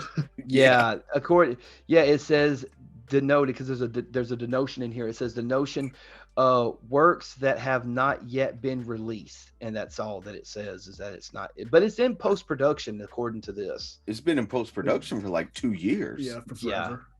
Yeah. And it'll stay in post production for forever. Yeah. They I know they kept like taking her parts away, like editing more and more of her. Yeah. Just reshoot. Fuck it. I mean, you might as well. But the problem with reshooting is that you have to understand that there's if other people have other projects that they're doing, they can't just uproot from what they're doing to go do a reshoot. You know. I understand that. That's why you block out a time for them to do reshoots. Yeah, I mean, Jason Momoa, I don't think he's too busy without Fast and the Furious drama he's going through for no reason. He's going through drama with Fast and the Furious? Vin Diesel's upset with how popular he was compared to how popular Vin Diesel was in Fast 10. Well, yeah. He said he was completely unprofessional to work with. Vin, ain't nobody ever said that about fucking Jason Momoa. But Nobody's ever said that but you. Maybe it's just Vin Diesel. He's a fucking asshole. Because the same thing was done with Dwayne Johnson. But right. The thing is, Dwayne Rock is so butthurt that he's actually teaming back up with Vin Diesel so he can start getting more work again. Yeah. Wait, say that one more time. The Rock's coming back for Fast 12 and a half. Oh man. So you're gonna have John Cena, Jason Momoa, The Rock, like. I don't know. We'll and see. Vin Diesel is the one that's gonna beat them all up. Remember that, because Vin Diesel can't lose in his own movies. And that's the one thing. It's like I get like you want to try to prove to be the alpha male and shit like that, but at the same time, it's like you gotta have struggle. You know what I mean? You can't just win every single fight every single time. You know what I mean? No, family. Bro, you gotta have that family. Family. So you need family struggle. Shit. Family. His family does struggle. Yeah. His sister has a dead husband that's alive. Wait, what? His sister They has a have dead husband. Dead husband that's alive. Yeah. Yeah, Paul I Walker. heard that part. Yeah, I heard that part. Yeah. Like But they've and they're never trying to bring officially him back. killed him off No, in the movie. No, they're apparently for Fast 11 or Fast 10 2, whatever the fuck they're going to actually call it. They're bringing back Brian and having his brother do all the body work and do CGI again. Yeah. So basically, they're going to use AI to recreate. They're doing what they Paul did in 7. Walker to. Okay. Because remember, he died during the production of 7. They used Yeah. his brother to do the rest of it. Yeah. And then that scene at the end where the car. Where Wiz Khalifa had his number 1 hit. Yep. His only Number 1 hit. Yep. Well, was that his only number 1 hit? Yeah. Did he wait? Did Black and Yellow not go all the way to number 1? It did not reach number 1. I do not believe so. Okay. Not on Billboard. Young, Wild, and Free did Young, Wild, and Free not make number 1? I didn't even heard that fucking song. So what? Him, Snoop Dogg, and Bruno Mars? You never heard that one? I don't think that did. Snoop Dogg. Yeah, it was from the movie that Snoop and Wiz Khalifa did. What something go to fucking school Yeah. or whatever? Yeah, that was the number 1 song. It was Wiz Khalifa. I don't think it Snoop went Dogg, number and Bruno 1. Mars. That song definitely would not win number 1. That movie didn't even go number 40. No, I mean, a song can be good without the movie being good. I mean, If people don't watch the movie, but the song was out before the movie. The song was there to promote the movie. I'm surprised y'all haven't heard it. Oh, I know what you're talking about. Okay. I didn't think it was Well, a but good this was song. that was at a time when Bruno Mars was literally on everything. It was at that point because he did the deal with B.O.B. He did the deal with. I'm not a fan of old Bruno Mars, so Okay. I really didn't know him and Wiz Khalifa had a song together though. Yeah. Especially with Snoopy Dogg. Yeah, it was all right. I mean, it was popular for a while, I guess. I mean, it may not have hit number 1, but it was popular for a while. Oh, look it up. Almost look it up real quick. I mean, you want me to send it to you, or? No, I mean, All right, hang on, chill. we're talking about it. Look it up. Yeah. All right, hang on. It was like that. It's like that video I sent you about the guys that had their last number 1 hit, and it still baffled me that fucking Kanye and MMA had a hit like that. Right. All right, hang on. Let me look through this part right here. What did you say Kanye West's last number 1 hit was? Fucking that video. Something from Late Registration, wasn't it? I think I could be wrong. Okay, I found it. It says the album. It was Mac and Devin Go to High School. It was the soundtrack to the movie of the same name. It says that Bruno Mars. It had appearances by Bruno Mars, Juicy J, Currency, and Mike Posner. Sorry. The album is supported by its lone hit "Young, Wild, and Free" featuring Mars. The album received positive reviews from movie critics, but the soundtrack debuted at number 29 on the Billboard 200 and certified gold. The actual song "Young, Wild, and Free," if I could just go to the charts real quick, it peaked at number 1 in the U.S. Rhythmic Billboard, but as far as the U.S. Hot 100, the highest it made was 7. So there's that. Kanye West's last number 1 hit is "Stronger." Wow. It's fucking And stupid. That was like what, 2011, right? "Stronger" would have been on Graduation, or was it 808 and Broadway? No, it was Graduation, 2007. Yeah, okay, so That's 07. crazy. I thought it was later than that. That's crazy. Yeah. So all the lights, Runaway, Mercy, fucking Bound to, All Day, Champions. God, what is the closest one? What is his closest to that? His last, he's only had 4 number 1 hit songs. What? 4 number 1 songs on the bill. 4 number 1s Billboard wise.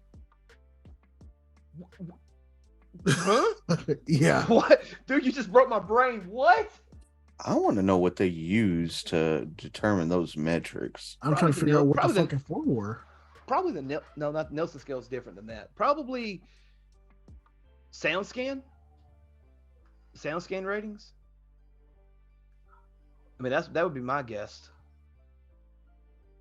What is?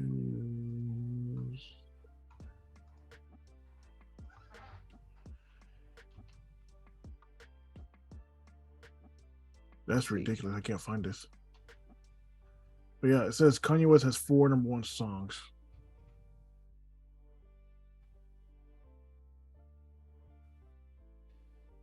Damn it.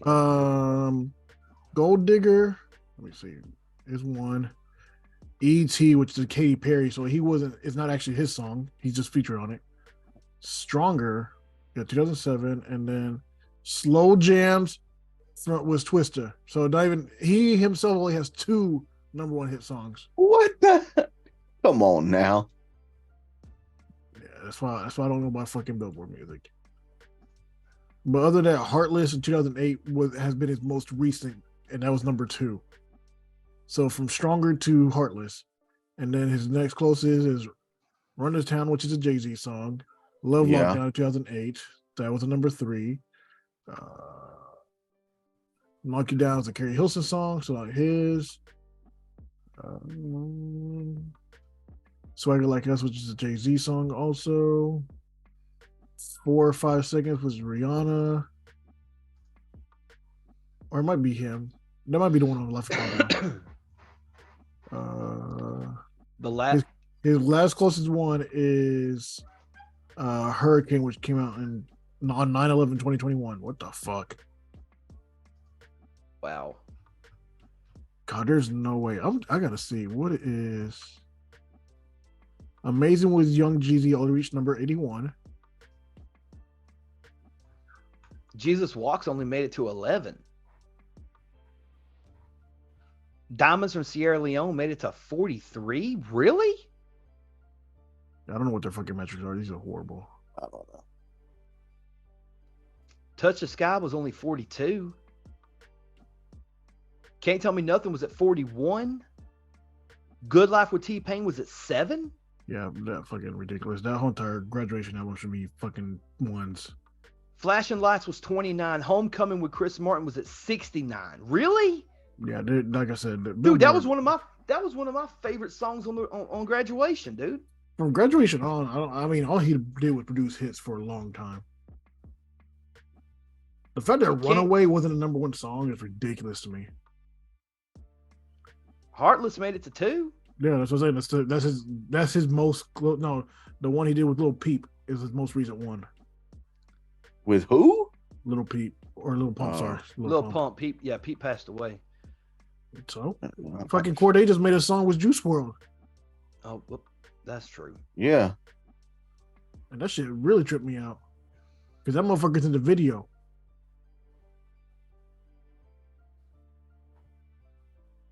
I got no response to that.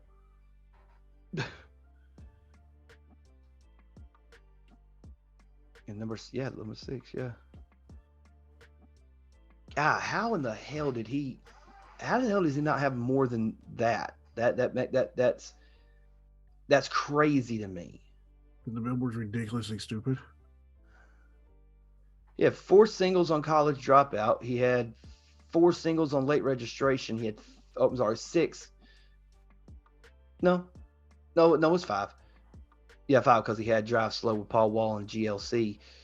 But he had 5 on Graduation, and Drake has 11 number 1 hits on the Billboard. How? Hey, people don't know good music. One of them is Work with Rihanna, so I don't count that one. I'm trying to see all the ones that one's not him either. Wait for You, which is a Future song. But the fact that Future has number 1 hit songs makes no fucking sense. So God Plan was number 1. One Dance was Wizkid and Kyla is number 1. Nice for What? Jimmy Jimmy Cooks was at 21 Savage, but that whole album was just a bait song. In My Feelings, that was Rihanna's song. What's My Name is Rihanna's song. So 2C Slide, I don't even know what that one is. I haven't fucking heard that one. Yeah, he had Laugh Now, Cry Later with Lil Durk and What's Next, both reached number one, and Jimmy Cooks with 21 Savage. Yeah, Way Too Sexy was Future and Young Thug. Stop giving Future number one song.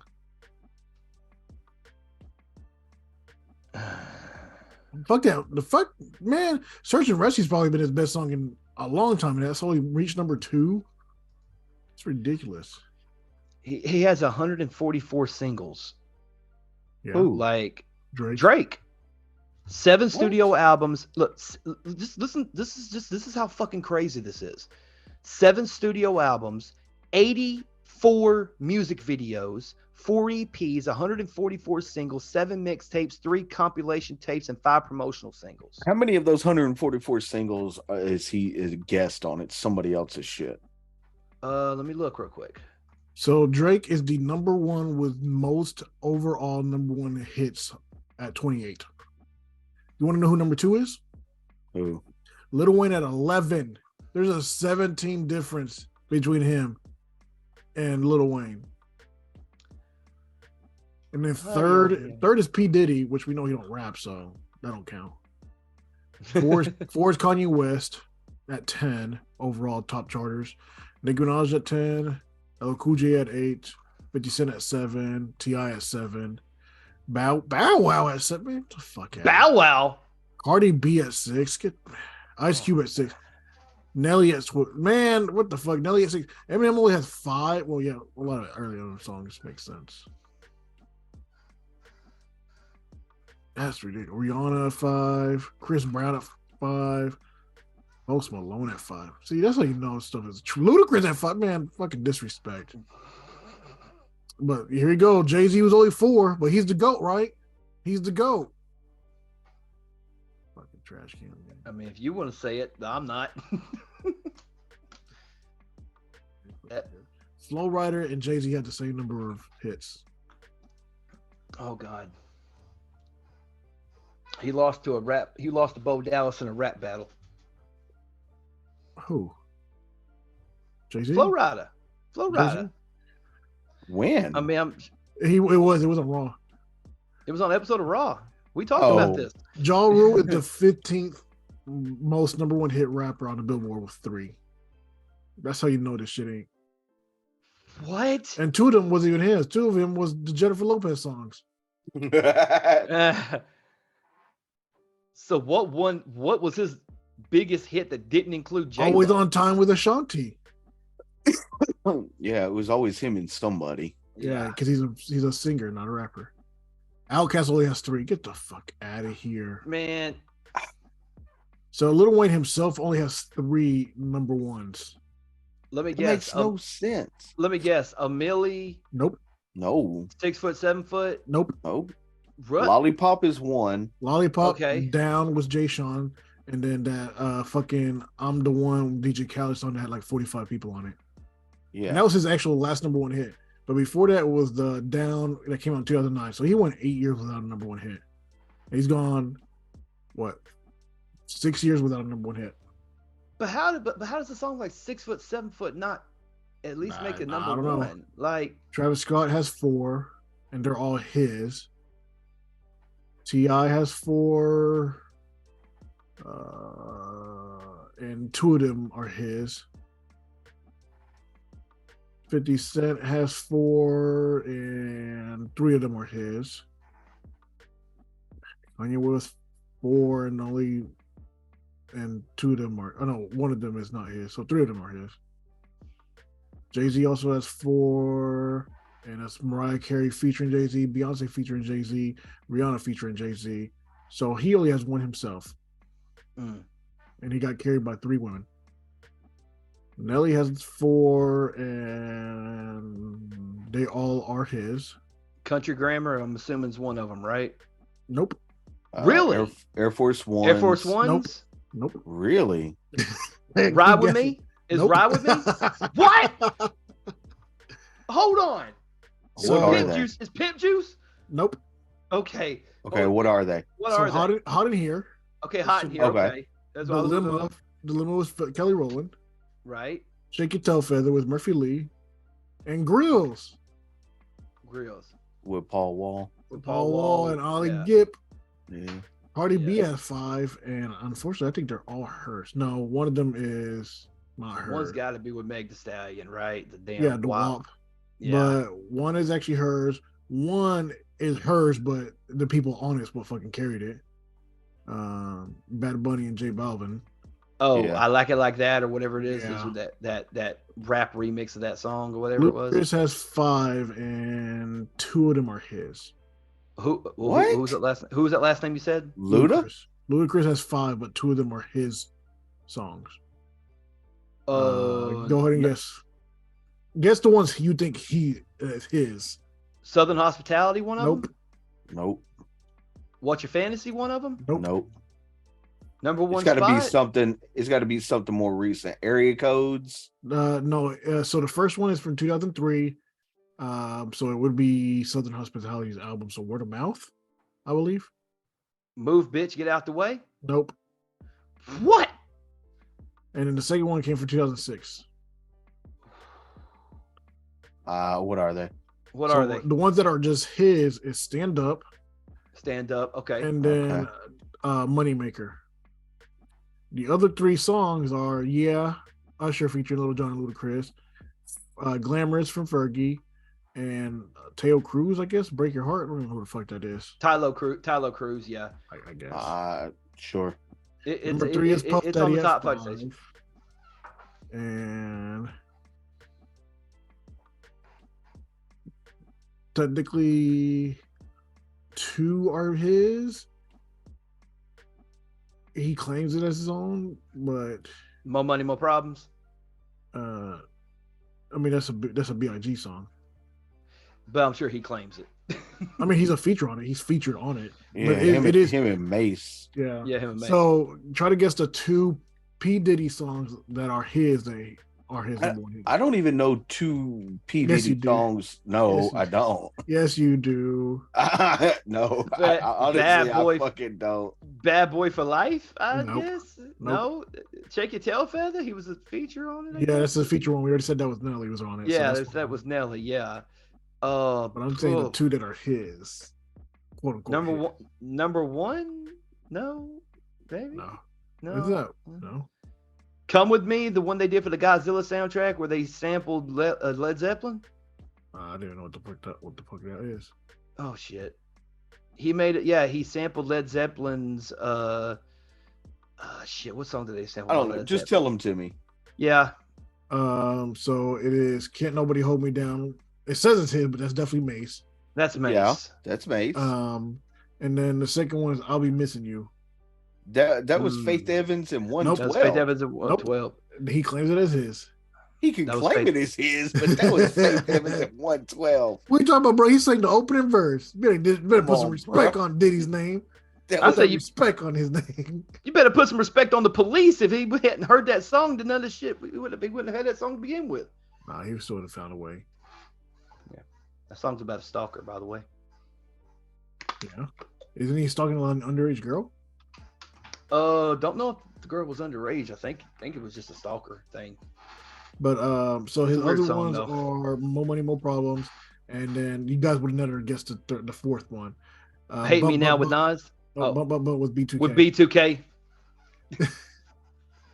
Eminem has 5. which is crazy to And think. No, one of them is definitely not his. Which one? Rihanna The featured. Monster? Isn't that Rihanna's song? No, it's on I his thought the Monster was album. Eminem. Yeah, the Monster was that was on. It's featuring her. I thought that was hers featuring him. My fault. No, No. the So only all of them one, are his or features or his. I mean, I guess. Is one of them the real Slim Shady? Nope. No, Really? Okay. no. I'm pretty sure model? they're. I'm pretty sure they're. No, I'm pretty sure they're all featuring somebody. So Love the Way You Lie with two of them Rihanna. two of them do not have a feature. Okay. All right. But So Love the Way Stan, You Lie, you're right. It's 4. I already told you Monster, which was number 5. So both of Stan? Rihanna. would Stan Nope. be on there? Nope. What? The Way I Am? No. Nope. It's nothing from his first 2 albums. Oh, Yeah. One of them should be super obvious. I know Super Godzilla. obvious. Nope. Godzilla did go number 1 Not on Billboard. with not on Billboard. Did it not? Not on US Billboards. Nope. It went to like number 5, I think. Oh man. Let me see how recent this article is. But wait, is it Not Afraid? Did Not Afraid go to number 1? Yeah, this is from last year, so that would have been accurate. Yeah. So the Godzilla did not go number 1. Shit. Is Not Afraid on it? Not Afraid is one of them. You guys are missing the most obvious one. If we're missing the most obvious one, Jesus. River with Ed Sheeran. No. No, that was a Drake song. What album is it on? I can't tell you because it gives it away. God. Super obvious. Was it? Is it Mockingbird? Nope. No. The Beyonce song. Nope. No. Is it White America? Nope. No. Is it on that album? Here's the hint. Battle rap. Lose Yourself. It was from Lose Yourself from 8 Lose Mile. Yourself. Yes. Yeah. Golly. I was thinking of all the albums. I wasn't even thinking of 8 Mile. I was just thinking of all the albums. The second one, I don't think you'll be able to figure it out. Because I didn't think it would be a number 1 hit song either. Okay. Crack a Bottle. Crack a Bottle. Oh, I didn't think that would be number 1. Him, Dre, and 50. Yeah. And then Drake was 12 number 1 hits. Let me see how many are actually hit again. Let me see. 1, 2, 3, 4, 5, 6, 7. 8 of them are actually his, and 4 of them are featured. That's ridiculous. He's number 1. I only know God's Plan. I know that's number 1. I mean, hell, we took that. Yeah. But I don't know what the fuck Tootsie Slide is, but how the fuck did I get up there? I don't know. I'm not saying that Drake is trash, but clearly, like, he has the formula. He has a formula, but clearly, like, it's not what we would consider good music. You know, for guys like Kanye to only have 4, or M to have 5, or Wayne to have 3. Yeah, Wayne to have 3, Luda to have 4 or 5. You know, like that's just weird. Yeah, I mean, it's like an overabundance. It's just, here he is in your face over and over and over again. It's like, and people eat it up, and it's like, I'm already sick of this guy. Like, yeah, got me in my feelings. Kiki, do you love me? Cool, I get that. God's plan. I agree, but after a while, it's like he sounds so damn repetitive in everything that he does. Maybe that's just me. So, I looked up how to get a Billboard number 1 on the Hot 100. Okay. It says, so the bullshit excuse that Billboard puts out, the Hot 100 is ranked by radio play, audience impressions as measured by Nielsen. Sales data is compiled by Nielsen. Streaming activity provided by online music sources, and there are several components. And it says 6 ways to get on the Billboard charts in general is get radio play, leverage streaming services, release music regularly, connect with fans, collaborate with other artists, focus on quality. So that's how Drake does it, because he constantly releases music, he collaborates with everybody, and he leverages streaming services because he's the number 1 guy on fucking Spotify. Yeah. Not like you said before, he's definitely not bad, because we all have Drake songs we like, so we can't say dude's bad.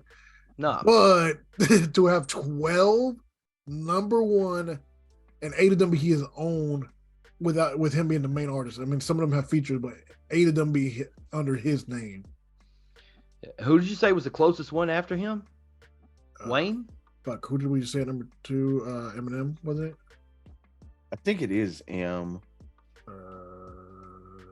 Fuck. Let me look at this list again. I could be wrong. I forgot who we just said. I think it was Eminem. Right now. Well, I think it's a tie. Honestly. So it's a tie between Eminem, Diddy, Ludacris, Cardi B at 5 each. Diddy, come on. Diddy and Cardi B. Yeah. I'd rather put Diddy over Cardi B. Would you put Birdman over Cardi B? Hey, whoa. Hey, bro, come on, man. Well, you talking nonsense over there. Huh? So, you know how those? Have you guys tried the Masterpiece snack cheese puff yet? I have not. It is honey barbecue cheese puffs. Oh, Okay. I'm telling you, that motherfucker. I would be obese if I had it. Like if I could get it so much. That shit is delicious beyond belief. Are they part of the Rap Snacks? Yeah. Okay. But Master P has his own ramen, which is also really good. Yo, they sell that at Save a Lot. Yep, it's a Save a Lot brand. Yeah, they say I see Master P was on it. Delicious. I think there was somebody. I think E40. I think was E40 and I think Trick Daddy. I was like, I'm not having no. Trick Daddy. Yeah, I'm not having nothing with Trick Daddy on it at all. y'all can pass me on that one. Y'all can have that Trick Daddy ramen noodle. Yeah, I'm not trusting that shit at all. It's gonna taste like Trina. Eat a booty game. Oh, yes, the fuck he did. The baddest. I'm the baddest bitch. With Warren Sapp in the video, just watching like that's what he did. But anyway, what? You never seen the music video to that song? Oh, Warren Sapp is in the video, and he's sitting there eating popcorn, just watching her dance and shit, and doing this the whole time. That's not creepy at all. Exactly. But then again, Warren Sapp's not known to be the uncreepiest guy. Well, you know. That's true. Also, we never talked about it, so I guess once we're all here together, we can talk about it. All right. The ending of the NBA season with the Nuggets smashing the Heat, who shouldn't have technically been in there because they only had one superstar, but Jimmy Butler don't lose because he's the son of Michael Jordan. I think so, yes. I'm just happy it wasn't a repeat of, like, no offense. I'm just happy it wasn't a retread of Celtics versus Lakers. Like, I'm actually happy that we got a little bit of parity and we actually have a new team. You know what I'm saying? It was not going to be the Lakers. No, it wasn't going to be the Lakers. Now, the Celtics, unfortunately, they were the number 2 seed. And, I mean, it's like, oh, well, the Heat didn't play like a number 8 seed. Yeah, well, the Celtics didn't play like a number 2 seed either. Like, you know, I give Jimmy buckets credit. But I mean, I will admit, you know, was it Tatum that got hurt in his ankle rolled. Yeah, so Tatum got hurt. So I mean, I don't want to make that excuse for him, but at the same time, no, they're a super young team that needs a better leader, and they definitely didn't do a smart thing by getting rid of their true locker room leader right now in Marcus Smart.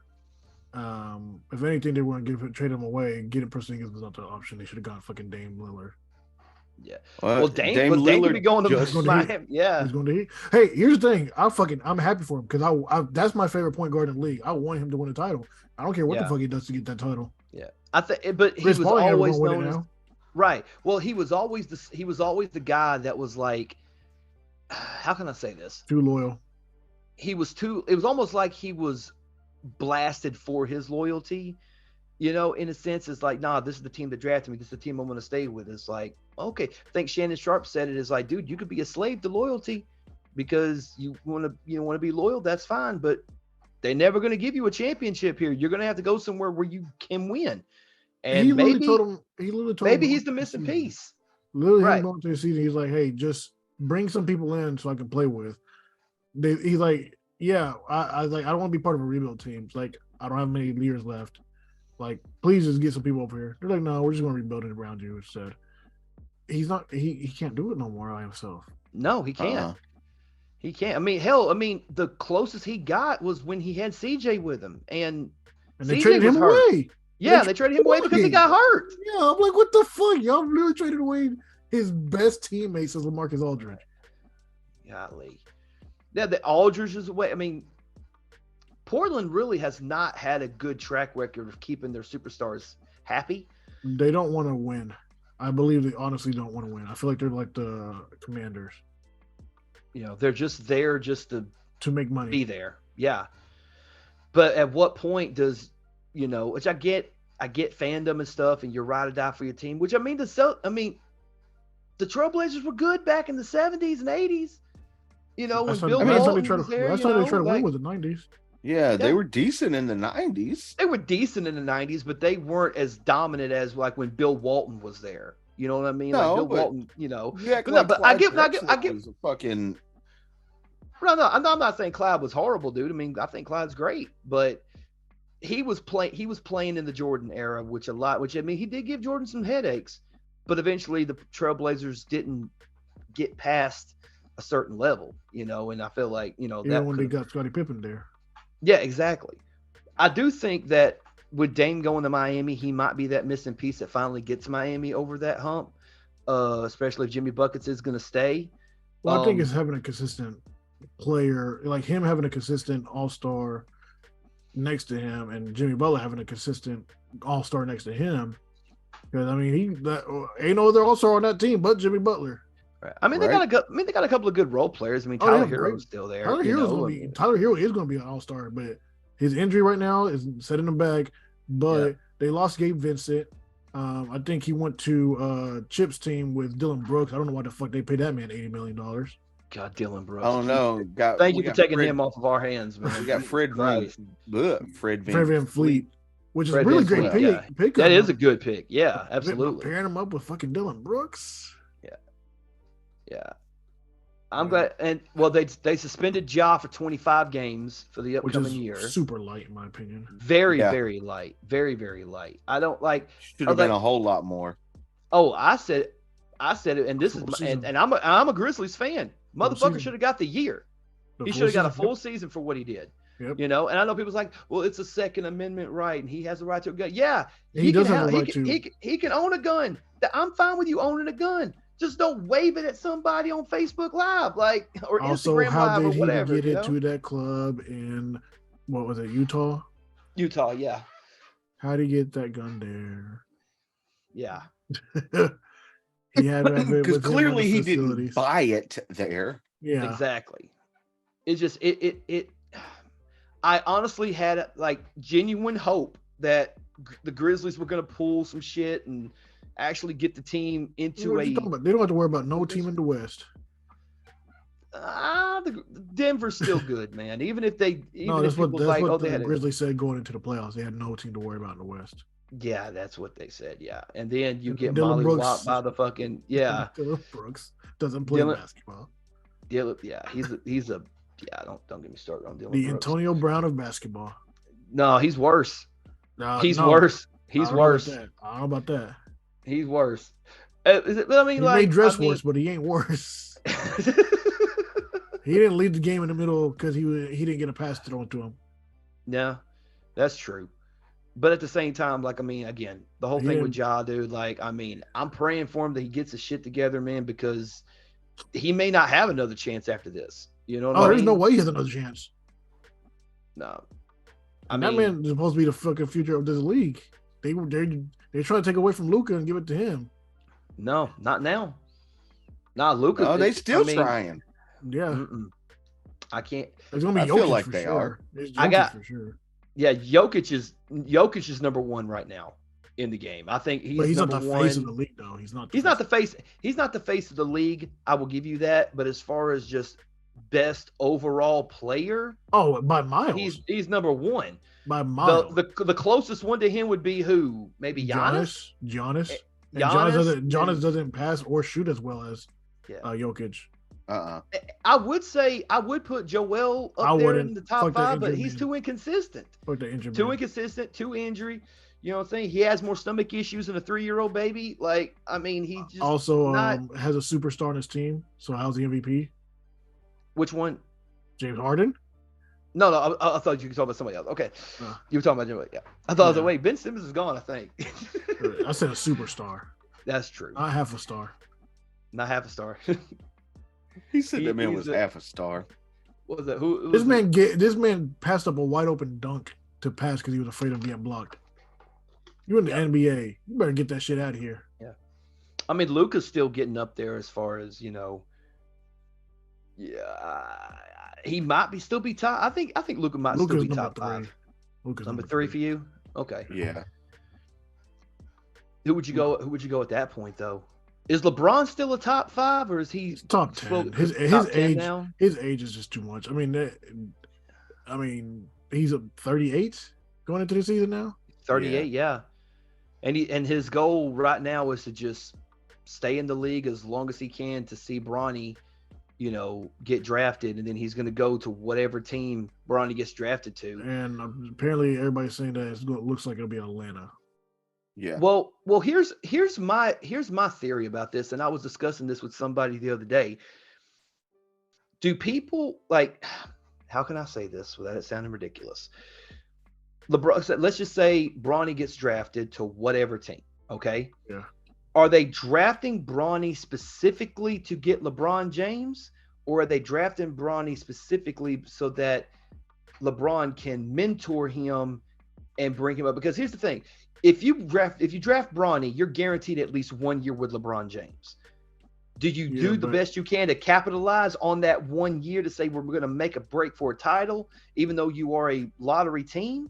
Or do you like, you know what? Let's go with somebody else who's probably a little bit more NBA ready, because who knows if Bronny is going to be NBA ready by the time it's time for him to get drafted. You know what I mean? So that would just be a. Say what now? He's going to college, so I mean, no, dude. Yeah, he's sure. Was it UCLA? USC, I think. USC, okay, USC, yeah. So he'll be there 1 year, and then he'll, just like many one and dones, you get there, you play your 1 year. You got to make sure you get your stats up. At least win at least be an All-American again. At least get your, at least at the bare minimum, make it to the tournament. I mean, you could say Final Four, Elite Eight, or whatever, but at least get into the tournament. I think it'd be good enough. But that's what I'm thinking. I'm like, are they going to draft him specifically because he's going to be bringing his father along?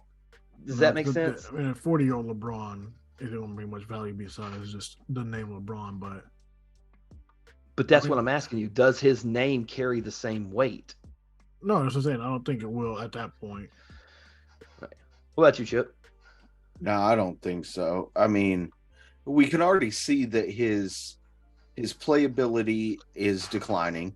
Mm-hmm. And I mean, that's not saying that he's trash by any means, but we can see that it's declining. Right. So,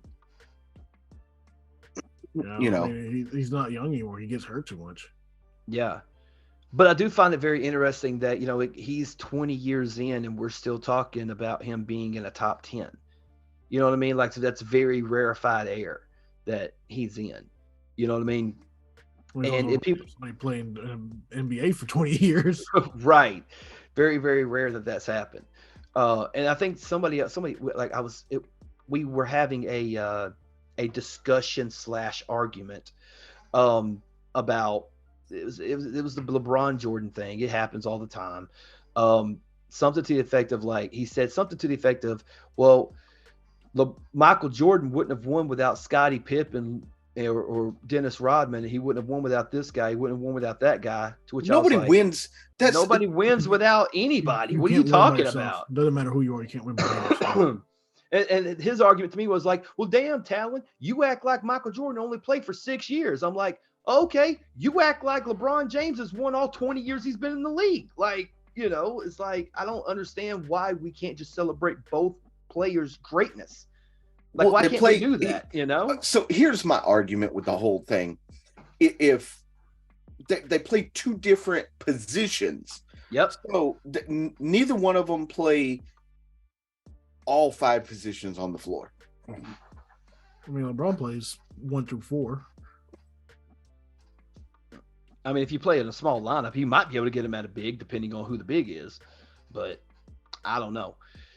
But because here's the thing. It's if you're going to make the case that Jordan can't win without Scottie or Rodman, then I can easily flip that and say, okay, could LeBron win without D Wade or Chris Bosh? He did. Kevin Love and Kyrie? He did. With Kyrie and Kevin Love. What about Anthony Davis? I mean, I I can make the case that LeBron didn't start winning in LA until Anthony Davis got there. So Anthony Davis was the guy who elevated the team, wasn't LeBron, you know. But I feel like it was only 1 year. Right, but the Mickey Mouse year. Yeah, the Mickey Mouse year, I'm the saying bubble year. 1 year that he was in LA without AD. Yeah. Yeah, but it's almost to a point to where I get infuriated having the conversation, because I feel like, and it's not just personal conversations. When you see it on TV, also when you see fucking like Nick Wright, Shannon Sharp, Kendrick Perkins, all the pro LeBron guys. Let's don't talk about Kendrick Perkins and his horrible propaganda. Well, and then you got over here, you got the Skip Baylesses and the Stephen A. Smiths who, you know, will be on Team Jordan. But I hate the conversation from this particular standpoint. I hate the fact that people, in order to elevate Michael or elevate LeBron, they have to degrade the other. And that's the thing I don't understand. Like, why are you dismissing this person's greatness just because you want to elevate this person's greatness? Like, to me, that, like, I understand debating and trying to decide, well, who really is the best of the best. The truth is, we can't get in a time machine and go all the way back to have LeBron in his prime, Jordan in his prime, have them go one-on-one and see what happens. Like, I mean, you could do it in a video game simulation or whatever, but even then, that doesn't tell you the full story, you know? But I don't know. I guess I'm the type where it's like, why can't we just celebrate both? Because here's the thing. Even if you're Team LeBron, Team Jordan, hell, I know people who are Team Kobe, Team Duncan, Shaquille O'Neal, Kareem. Like, there's a plethora of people who can sit there and say that these guys are the greatest of all time. But in actuality, it's like, you're just degrading somebody else to elevate your guy up. Hell, there's young kids today that say that Steph Curry's already the GOAT. And he ain't even been, you know, like, he ain't even passed. Some people's like, well, he ain't even passed Magic. If he ain't passed Magic, how's he supposed to pass Michael or LeBron? So it's like, you know, I mean, maybe that's just me. Maybe I'm literally at that point where it's like, I hate fucking arguing with it, because it's like, you're just going to shit on Michael Jordan just to elevate LeBron, you know? Like, what's the point? You know what I mean? I don't know. Maybe that's just me. I'll quit ranting now. No, I agree with Chip with different positions, different eras. Exactly. Because here's my thing: we're not playing 1v1s, because there's some guys that are ass 5v5 that are good 1v1. Yeah. And vice versa, guys that are great 5v5 that are ass 1-on-1. So that was many people's thing with Magic, is that Magic was great in a 5-on-5 because he was able to see the floor. When it was also a 6'9" power forward or point guard too. Yeah. So yeah, it makes sense. So maybe going 1-on-1, maybe you could, cross them out of sneakers, but But I don't know what we arguing. We all know Larry Bird's to go, but no, I like if we're talking like our starting five, I'm taking Larry Bird over LeBron every day of the week. Yep.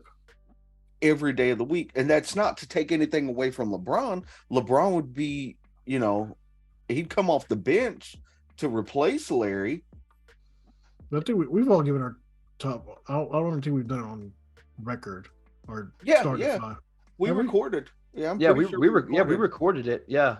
But I mean, again, that was, I don't know how long ago it's been, but I mean, we've had conversations about this several times, and I feel like a lot of times it just depends. Like, do I want Larry Bird because he was a way better shooter than LeBron and a better defensive player? Oh man, but LeBron was a machine. He never got tired. He always had them crazy dunks, but Bird was a fucking savage. Like, I mean, you Bird could go with a broken back. Yeah, he did. So, I mean, we all got Michael in our top. We all got Michael in our starting lineup, right? All of us. Well, I think you guys. Well, I don't know, because you guys got Kobe in their same position. Kobe coming off the bench for Kobe me. be coming off the bench for me too. Okay. Yeah. Mine would be Magic, Michael, Bird, Duncan, and Kareem. Those would be my five. Coming off the bench, I would have Isaiah, Which Kobe, Isaiah? Isaiah Thomas. Which I have one? The the original, the oldest, Detroit one. the original, the Detroit Pistons. I keep forgetting what? that he has a kid. You know what? We're doing this. We're flipping it. Hold on. Stop. We're gonna do Oh the draft. God, here we go. We're Oh drafting. my God, we're drafting So right no now. names can be repeated. Right We're now. Oh drafting God. right now. All right, let me go get the spinner for the. Oh, Lord. No. Make this no. We need to make this a separate episode. Let's Nope. make it a. Oh God. All right. We can make it a separate episode. Roger can just literally cut. We'll just and splice it. Okay, we'll splice it. You want to do? You want to? You want to do the? You're gonna make me stop my fucking video game for this shit. I'm playing my video game too. I got it. I got at least 15 in my head, so we're good. I'm good. Where the fuck is share screen? Share. Figure out how to save this. Yeah. All right. So first is yes. Damn it. Yes. Damn it, man. Yes. All right. So who's second?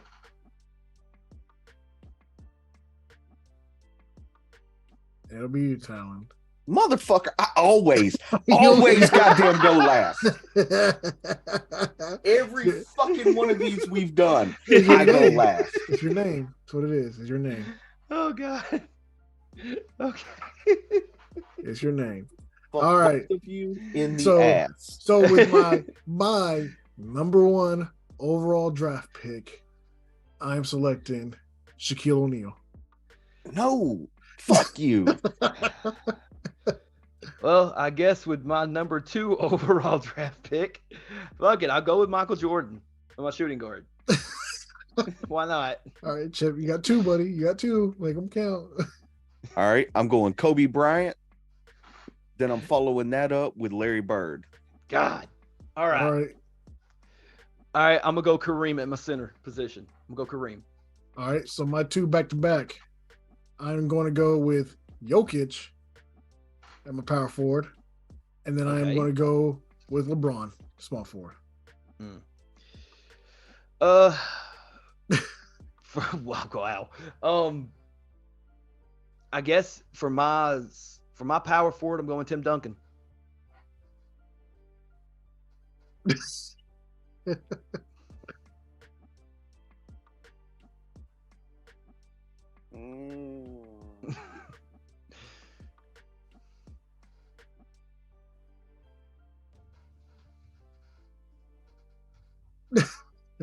Who do you have so far, Chip? I got Kobe. I got Bird. So you need some big men before they go out. Give me Elijah Wan. Okay. And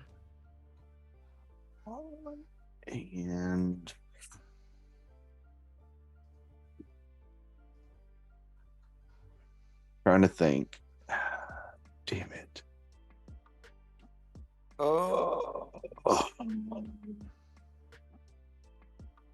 Who do I need?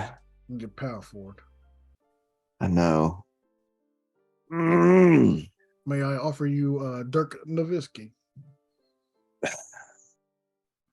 Or Kevin Garnett. Kevin Garnett, the big ticket. Or Karl Malone. Or Moses Malone. Or Elgin Baylor. Oh, no, he was small forward. Never mind. He was a small forward. Yeah, he was small forward. Never mind. Yeah. Give me...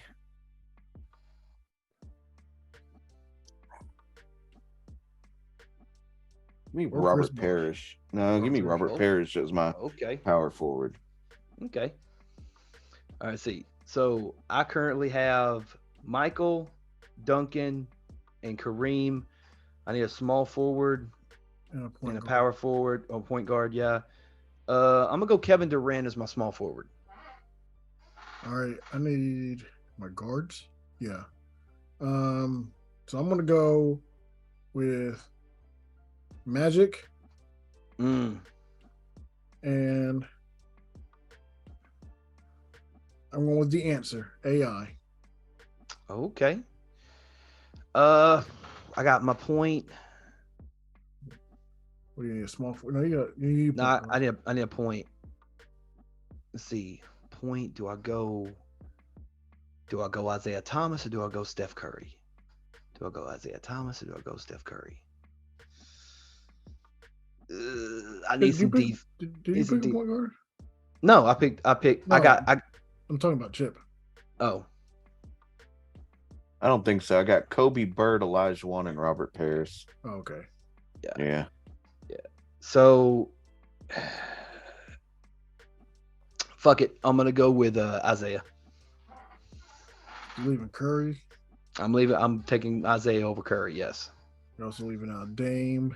I'm also leaving out Dame. I'm also leaving out Stockton. I'm also leaving out Jason Kidd, Jason Williams. J Kidd, White Chocolate. There you go. Yep. All right. What about you, Chip? You got your last pick? Yeah. What do I need? I need point guard. Yeah. We just named you 4. I know, but do I want any of those? There's the question. Yeah.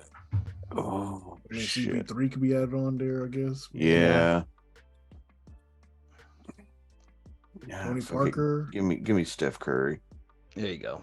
There we go. Yay. Look at that. We got our so we did top 5. We did it. Yay. Next time it'll be hockey. I think Wayne Gretzky. Yeah. Mario Lemieux, Wayne Gretzky, Gordie Howe, Brett Hull, Bobby Hull. You know my Gordie grinder, Howe, my defender and grinder, the best of all. Malkin. No, you're gonna pick Malkin, aren't you? The fuck I'd cut my own toes off before I pick somebody from the Penguins. Yeah, tell me about it. Well, I mean, Jaromir Jagr was good. No, that was Boston. No, that was Boston, wasn't it? Yep. That's Boston. I'm sorry. Yeah. Mark Messier. That was good. You wouldn't put Messier on there? He won your Rangers a Stanley Cup, man. Doesn't matter. Okay. Not picking nobody play for the Penguins, which means I want to do a lot of research just in case. Yeah. Wait, did Messier play with the Penguins after the Rangers? Didn't he play with them before? I can't remember if he did or not. Hold on, let me look. I don't remember every team he played for, unless he only played for the Rangers. Mark Messier. He played for Oilers. Oh, he's only 62. Wow. Yeah, the Racers, the Stingers, the Oilers, the Rangers, and the Canucks. He never played for Pittsburgh. Okay, I can get him then. John Douglas Messier. Oilers, Rangers, the Canucks. He played for the Racers and the Stingers for the WHA. What is that? It's like a Canadian-based hockey league. No, I'm sorry. He played with the Houston Apollos in 1979. The fuck is the World Hockey? It was the NHL. It was North American Hockey League from 72. North American Hockey League, yeah. Is he in the NHL Hall? Yeah, he is. He went in 2007. I was like, yeah, he is. Yeah, I fixed to say. What? No, because it's Gretzky, Howe. Who are the fucking leading scorers? Gretzky, Howe, Lemieux. Is Marty third all time? I thought he was fourth all time. I thought Jagr had more than he did. Jagr may have more. Are we talking about goals or points total? Points. Points total. Okay, hold on a second. It's Gretzky, Jagr, Messier, Gordie Howe. So those are total points, but total goals. I was doing the goal list then.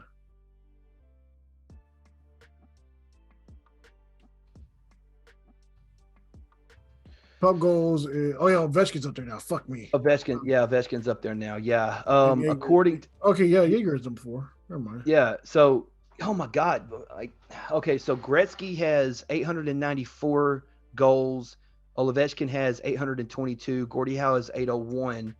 Jagr has 766. Brett Hull has 741. So he passed his father. Marcel Denet, Donnie, I'm sorry. Y'all name. I still can't pronounce it. I know it's French, but fuck it. 731. Phil S. Esposito. Esposito, 717. Mike Gardner with 708. Mark My Messier boys. with 694. Steve Yzerman 692. Mario Lemieux is 690. Timu Salami at 684. Luke Boratelli 668. Brandon Shanahan 656. Dave Andreyek, thank you. Some of these fucking Russian and Finnish names I can't pronounce good. He's a Canadian. He's a same thing. 640. Joe Sakic with 625. Jerome in Genla 625. Bobby Hall. I thought it was pronouncing Genla. I think Anyway, Ignia. Okay. Bobby Hall at 610. Dino Ciccarelli with 608, and 20 is Jari Kari at 601. Those are the total. And then points all time, it's the GOAT. It's Gretzky with over 2,857 points.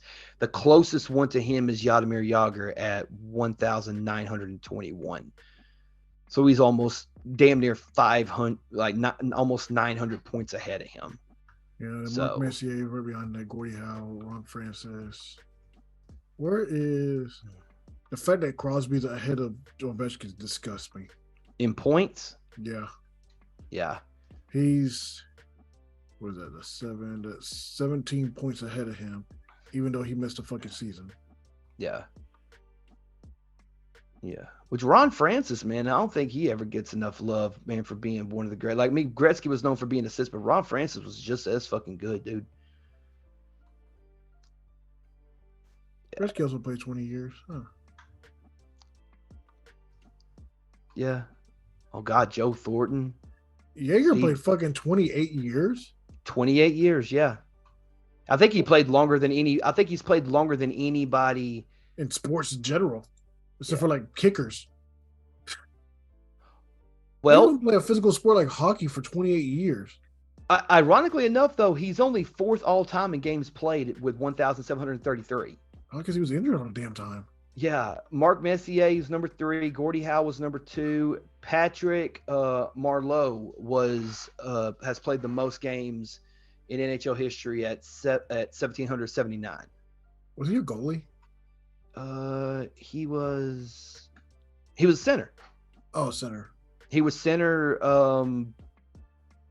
He was drafted 1997 to the fucking San Jose Sharks. Fucking assholes. Favorite teams, bro? What you talking about? It's not one of my favorite teams. Oh, Nicholas Lidstrom. There you go. He was another one. Shane Doan was another good player. That was around. Phil Housley was also good. He played a shit ton of games. Yeah.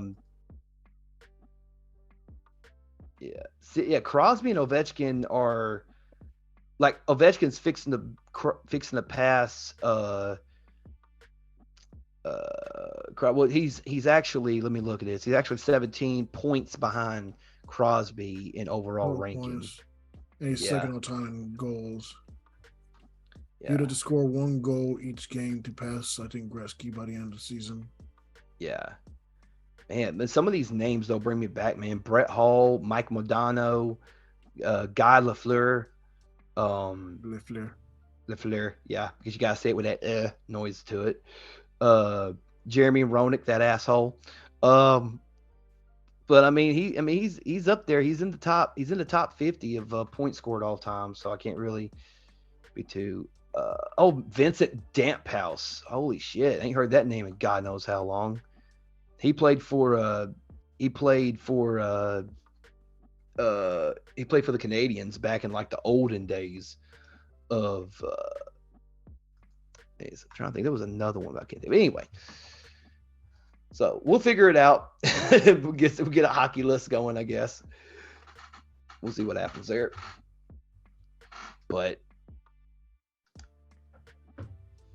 But yes.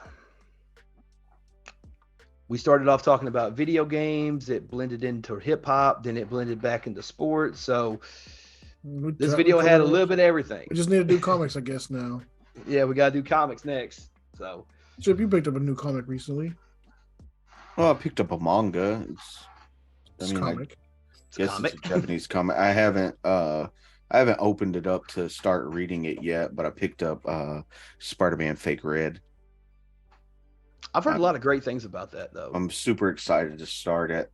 I just haven't had a whole lot of extra time to sit and read.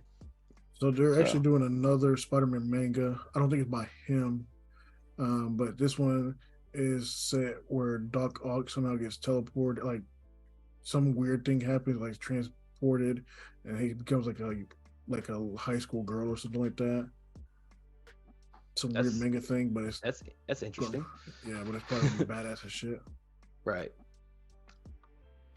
So what's the synopsis of the current comic?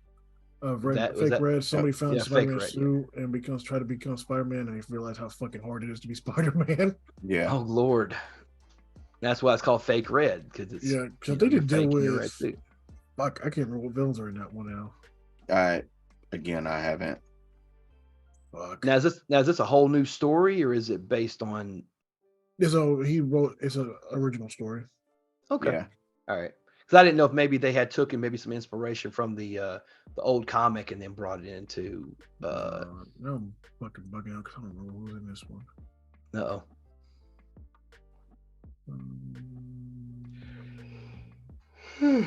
Damn.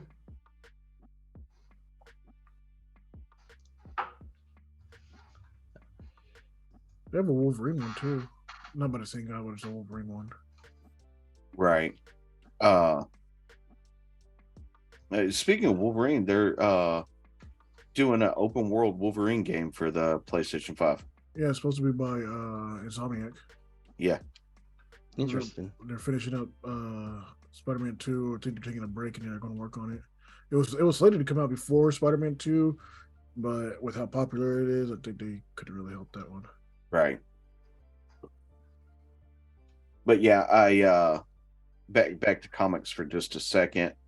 The Ninja Turtle line from IDW is still probably my favorite, like, actual comic that's going right now. If you guys have not read that, I 100% recommend it. Where they're taking the story right now is insane. Yeah, I need to catch up on it. Yeah, I do too. Did you guys know that there's a Dead by Daylight comic? Yes. Yeah. Yeah, I just realized that I'm scrolling through let's just say I'm scrolling through a website that lets me know about comic books. Wait, that DC and Ruby did a crossover? Yeah, it's just they've been doing Ruby, that, which makes no sense. Yeah, I've never seen that. Ruby, that's the Rooster Teeth. That's the Rooster Teeth anime that they've been doing. Yeah, it still goes on. Yeah. I ain't really heard anything from Rooster Teeth in a minute, though. Yeah. Well, that's like Ninja Turtles and Street Fighter just did a crossover. They've been doing those back and forth, though. Yeah. Okay, so here's one for you. Here's a question. Our good buddy Jason, I was to say, our good buddy Jason Flowers did a variant cover for issue 1. Nice. Did you see that they have they did a re-release Last Ronin, but inside it has every variant comic cover? Yeah, it's just the covers. Yeah. Which it's a really cool collector's item. Yeah. What's one crossover that you guys haven't seen yet that you think would be pretty cool? I don't know, because they've done a bunch. Yeah. I mean, they did Ninja Turtles Batman. They did Ninja Turtles Power Rangers. They just recently done Ninja Turtles Street Fighter. So Ninja Turtles Boba Fett or the Mandalorians, that might be interesting. I don't know how that would play out, but Me neither, but it would just be they interesting. they had Power Rangers and Ninja Turtles in space, so.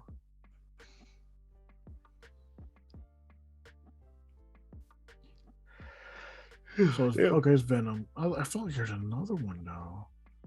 Venom. Shit, there's a new Silver Surfer. Ghostlight. Okay. Come on. What about What? Blade and Twilight? That would be interesting. That was a You're joke. nothing to me but another bad vampire. I know it was a joke. That's why I was laughing. Motherfucker's always trying to ice skate uphill. Line makes no sense, but I never understood what it meant either. I thought like you Google that shit and try to figure out what it means. Like, what does that mean? I don't know. motherfuckers always trying to ice skate uphill. What? It means doing stupid stuff? I don't know what that means. I'm gonna look it up real quick. Always trying to. Okay, here it is. It just shows the video of him saying it. Yeah, it's just when he's about to face dude. No, it's after he's after he did it. He was throwing all those fucking vampire thing, the fucking serum things, throwing it at him and shit. Like, I'm trying to see the fucking quote, like why he said it and what does it mean. Like,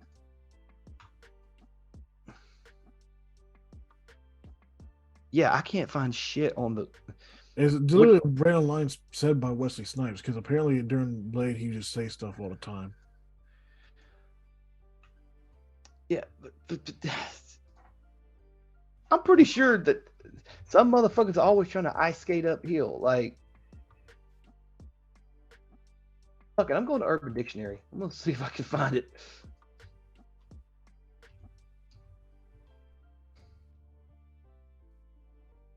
Ice skate up.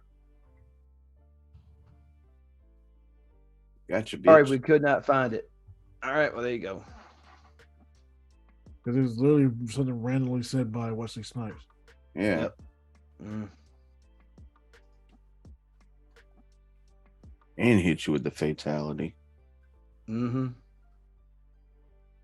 Are you practicing over there, sir? No, I've been playing MK11 for a hot minute.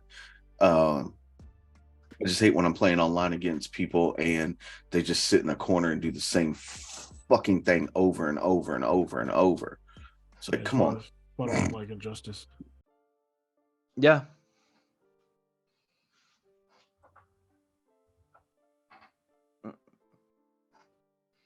Are y'all excited about the new Mortal Kombat? Yeah. Yeah. I am. I'm interested to see how it's going to play with the bonus characters. You mean was the assist? What? They're bonus characters to me. Yeah. I mean, they're just assists. They're doing because it's over Capcom, which is weird. Yeah, but you can't. They're not. It's not a true hyper fighter. I get it. Yeah. They're just a straight up assist. Yeah. Well, while we're on that subject, like, what was some of y'all's favorite Mortal Kombat? Like, as far as the incarnations of the games, like, what was some of y'all's favorite ones? The PS2, Xbox OG era. PS2, Xbox OG. So you were like Deception, Shaolin Monks, Deadly Armageddon. Alliance. Yep, all that. Deadly Alliance. Yeah. They started telling the great stories. Yeah. Yeah. Yeah. The Armageddon story was pretty much a complete arc on itself, because it was about Taven and Dagon, who were like the ones who. If you played the game, then you'd understand. It was like the story mode. It was basically you were playing as Taven, who is the son of Argus and Delia, who were like over Adenia, and Armageddon's coming, but only one of them had the ability to stop it. But in order for them to stop it, they had to fight each other. Which, like, okay, but Blaze, who was I think it was in MK3 or MK4, I can't remember which one, but it was 4. It was 4, and then he definitely was not in 3. Neverland 3, yeah. I couldn't remember off the top of my head. But then he's gonna bring about Armageddon, and it's like it's either one of two situations going to happen. Either everyone's going to die or everyone's going to have their powers taken from them. But they didn't know who was which. So whoever fought Blaze and defeated Blaze, that's what would happen. They got the But juice. pretty much, yeah. But Mortal Kombat Armageddon was unique because they literally had like all like 70 something characters that you could. They had every character.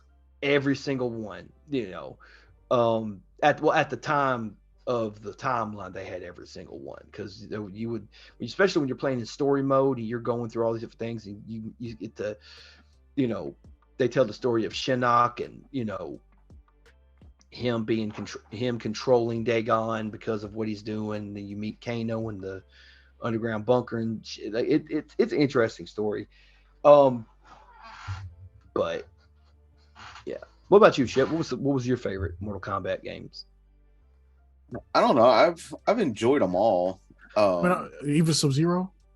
I did. Forces? Yes. Yeah. I like the fact that they unplayable. Do what? They were so unplayable. I like the fact that they tried to go into a different direction. The controls were not good. You are right. My favorite from like I guess you would say the not fighting genre was Shaolin Monks for sure. Shaolin Monks was fun as shit, dude. Especially when you did a New Game Plus and you have to be Sub-Zero and Scorpion. Yeah. But yeah, I mean, I've enjoyed all the fighting games.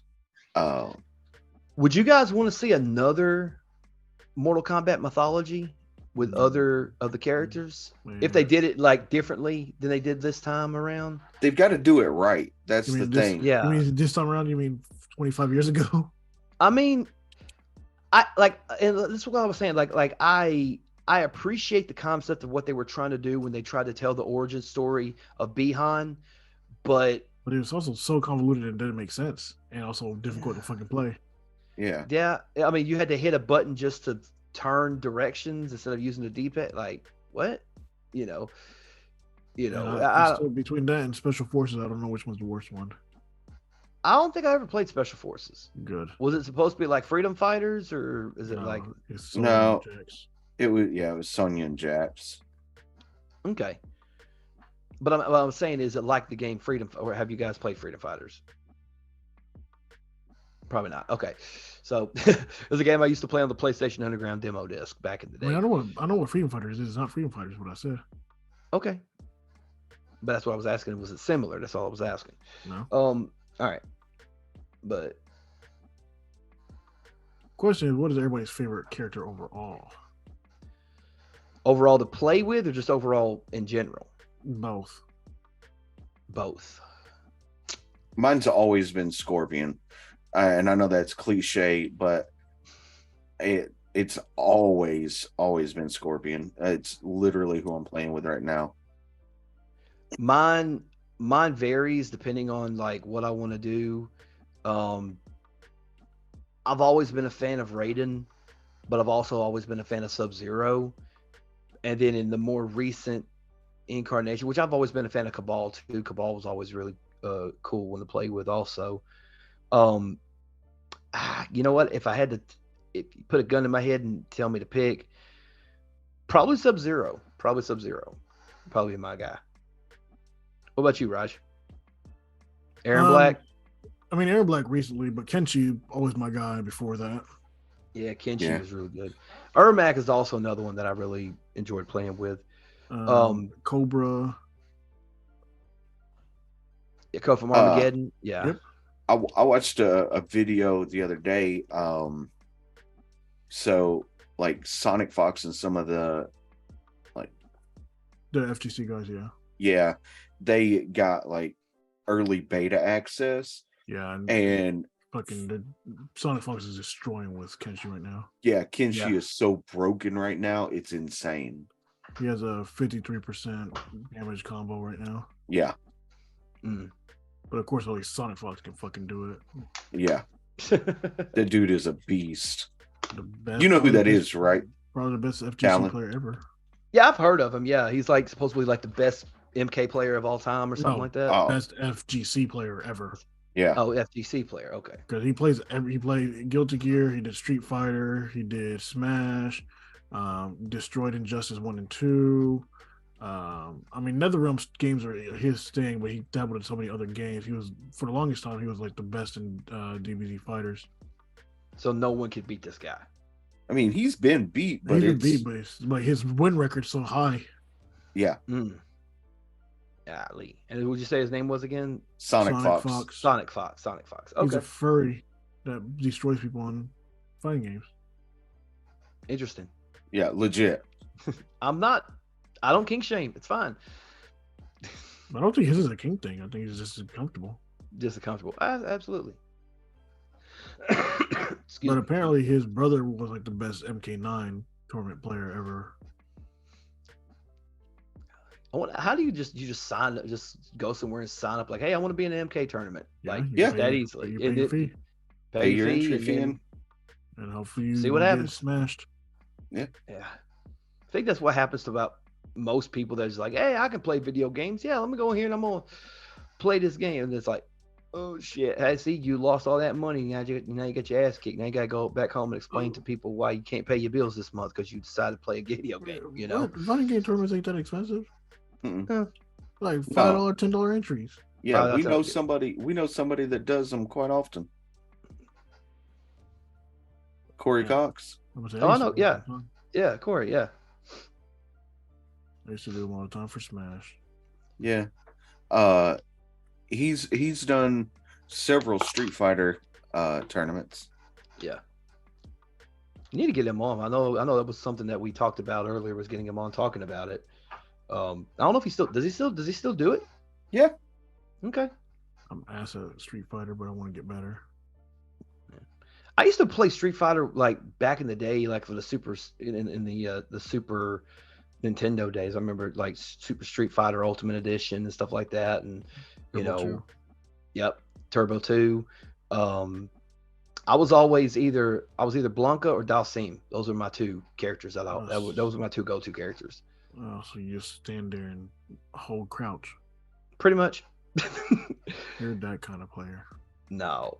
Well, like I said before, I mean, it depends. I mean, some people are E Honda and they just repeatedly press the button. Ha ha ha. But you gotta get a foot away from somebody to do that. You know. Say what now? You gotta get a foot away to do that. Yeah. And it's close. You're like, oh shit. Especially if you get him in the corner. Yeah. But I'm a jury player. You're a what? Jury player. A jury player? Yeah, jury. Okay, jury. Okay, that's right. I remember. What about you, Chip? Who was your go-to on Street Fighter? Ken or Ryu. Ken or Ryu? Yeah. Is Akuma an overrated player in Street Fighter? I mean, all of them are overrated. They've been around for 40 fucking years. Well, true. As like someone's like, Akuma's the greatest of all time. It's like, is he though? You know, because I mean, totally he is. Him and Gen, canonically. Yeah. Yeah. Yeah, I'd probably say so. There.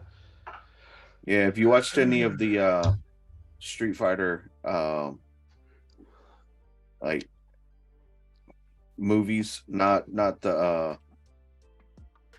live action ones, but the I guess you would say CGI ones. Yeah. Aren't they doing another live action I hope Street not. Fighter? I do think there should be a show. I mean, The I don't 1994 was the last. No, it wasn't. The last. Totally. Oh, Legend of Chun. I totally forgot about that. Yeah, we all did. We should never remember that. But there's also Street Fighter Legacy. yeah. Yeah. Isn't it like, was it there like, is it anime style or is it I mean, one of the Street? Yeah, Street Fighter had the anime cartoon style. Yeah, that's what I was asking. Like, did Street Fighter have an anime? That's what I was asking. Have you seen any of those movies? I have not. They're fucking amazing. Yeah, you should watch those. Okay. If you like, Street Fighter and the mythology behind it. Oh yeah. But also before Jury, Sagat was probably my favorite character. Sagat was a beast. The guy from the Black Eyed Peas played Vega? Yeah, we don't talk about that one. What? We don't talk about that one. Michael Clark Duncan was Bullrog. God rest his soul. Balrog. That's what it said, Bullrog. Totally Mike Bison, but Chris Klein was in the movie? Yeah. Okay. Yeah. And M. Bison, that was... No, Bob Carter was Balrog. Huh. Put some respect on that man's name. Okay. Bob Carter's from Atlanta, Georgia. Now I'm looking at the Legend of Chung Li as well. Yeah, Legend of Chung Li is the one he's talking about. Yeah. We don't talk about that. We don't. We don't talk about the Legend of Chung Li. That fucking thing was abysmal. Especially, I had high hopes because it had the girl that played Lois in Smallville. Trying to remember. What's her name? So the girl from Euro Trip that sleeps with the band that they sing Scotty Doesn't Know. Oh hell. I remember her. I don't know what her actual name is. I remember from the two projects, that Smallville and Euro Trip, where she's only in for like a minute. And what character did you say she played again? She was Chun-Li. No, and what was her character in Smallville? It was Lois. I thought she was Lois Lane. There was cast. There was Lana Lang. That's not who you're talking about. It might have been Lana Lang. Yeah, Lana Lang. That was Kirsten Crooks. Yep. Is that it? Yep. If you click on her, you should be able to see. Yeah, she played Lana Lang. I thought she was. She played Chun-Li in the Legend of Chun-Li. Yeah, she also did. What the fuck? Okay. What'd she do? She was in a movie called Space Milkshake. Is it rated X? That sounds very PG-13. Okay, I was like, that sounds very not kid friendly. Yeah. No, Space Milkshake. What does that mean? I guess so. Golly, man.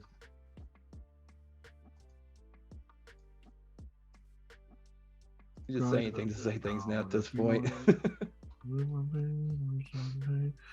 She's at work, but he doesn't know that she's on her knees and Scotty doesn't know.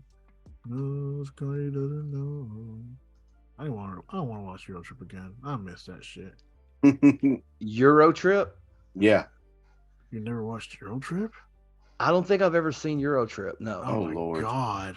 You're missing out. I've never watched it ever. Where can I find Euro Trip? I don't fucking know. I have it on DVD.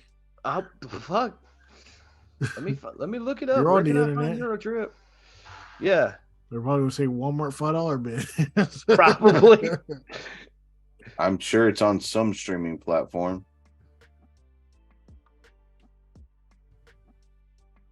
Euro Trip, I can watch on Pluto TV for free. Oh, there you go. I'm about to download Pluto TV just so I don't have to get There the you DVD go. out. Just go to the search feature and just type in Euro Trip and it's there.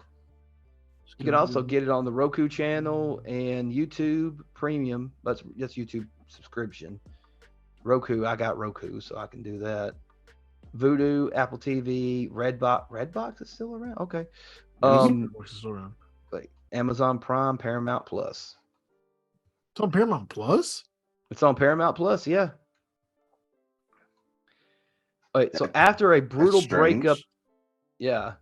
It says after a brutal breakup at a high school graduation party, lovelorn Ohio teen Scott Thomas goes on a quest across Europe to find his sexy German pen pal Miki or whatever it's called. Mika.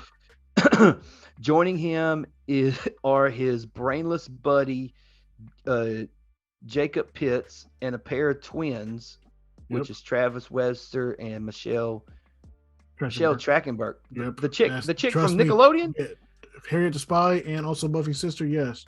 Oh Watch God. the bigger than that. They met up with in Paris. Scott's quest does not turn out to be easy. However, the backpackers become embroiled in Some of many the funniest fucking situations as they hop.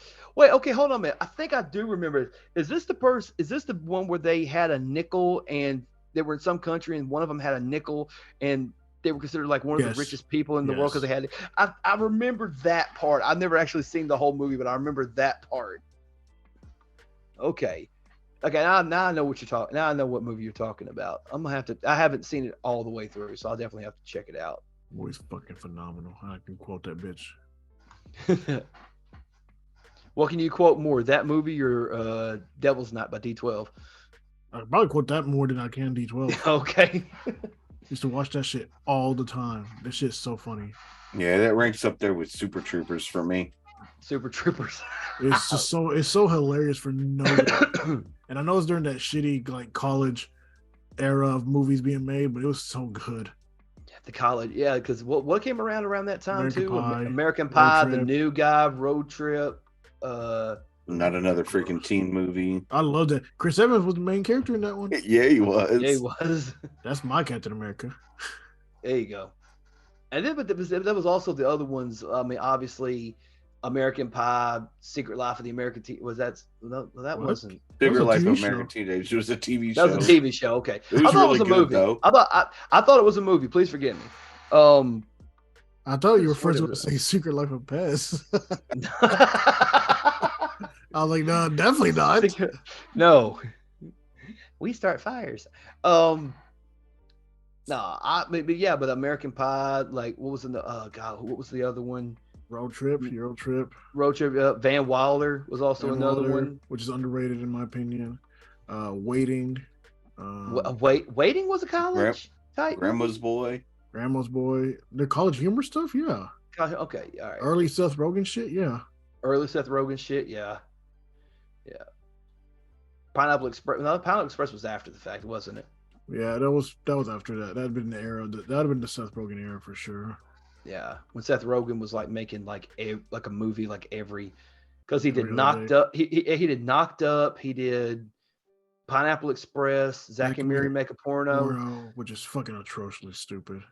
I love Zach and Miri Make a I Porno. hate that movie so fucking much. Oh, I love it. Why do you not like it? Just be honest. Why do you not like it? You frosted me like a cake. That doesn't bug me. It's just Elizabeth Banks to me is just not that good of an actress. Okay, we'll go with it. No, the funniest part of the whole thing is like, so what's your name again? Chester the Molester Cock and stuff. Oh, that's a great porn name. I get to pick a porn name. I'm Pete Jones. I lost it when he said that. No. Muse is great. When he gets that hard on that nobody else can get. Yeah. I'm constipated today. That's fine. I'm having an anal scene today. So it'll clear me up right away. Like, I like the movie, except for the pegging scene. Yeah. Her name's Bubbles. Are they Bubbles? Hey, man, you really got shit together. Please don't say shit together. Can I have a coffee? Black?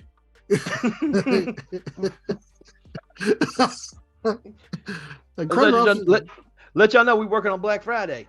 Oh, really? We're Movie Monday. You can say it. I ain't saying it. I can say it.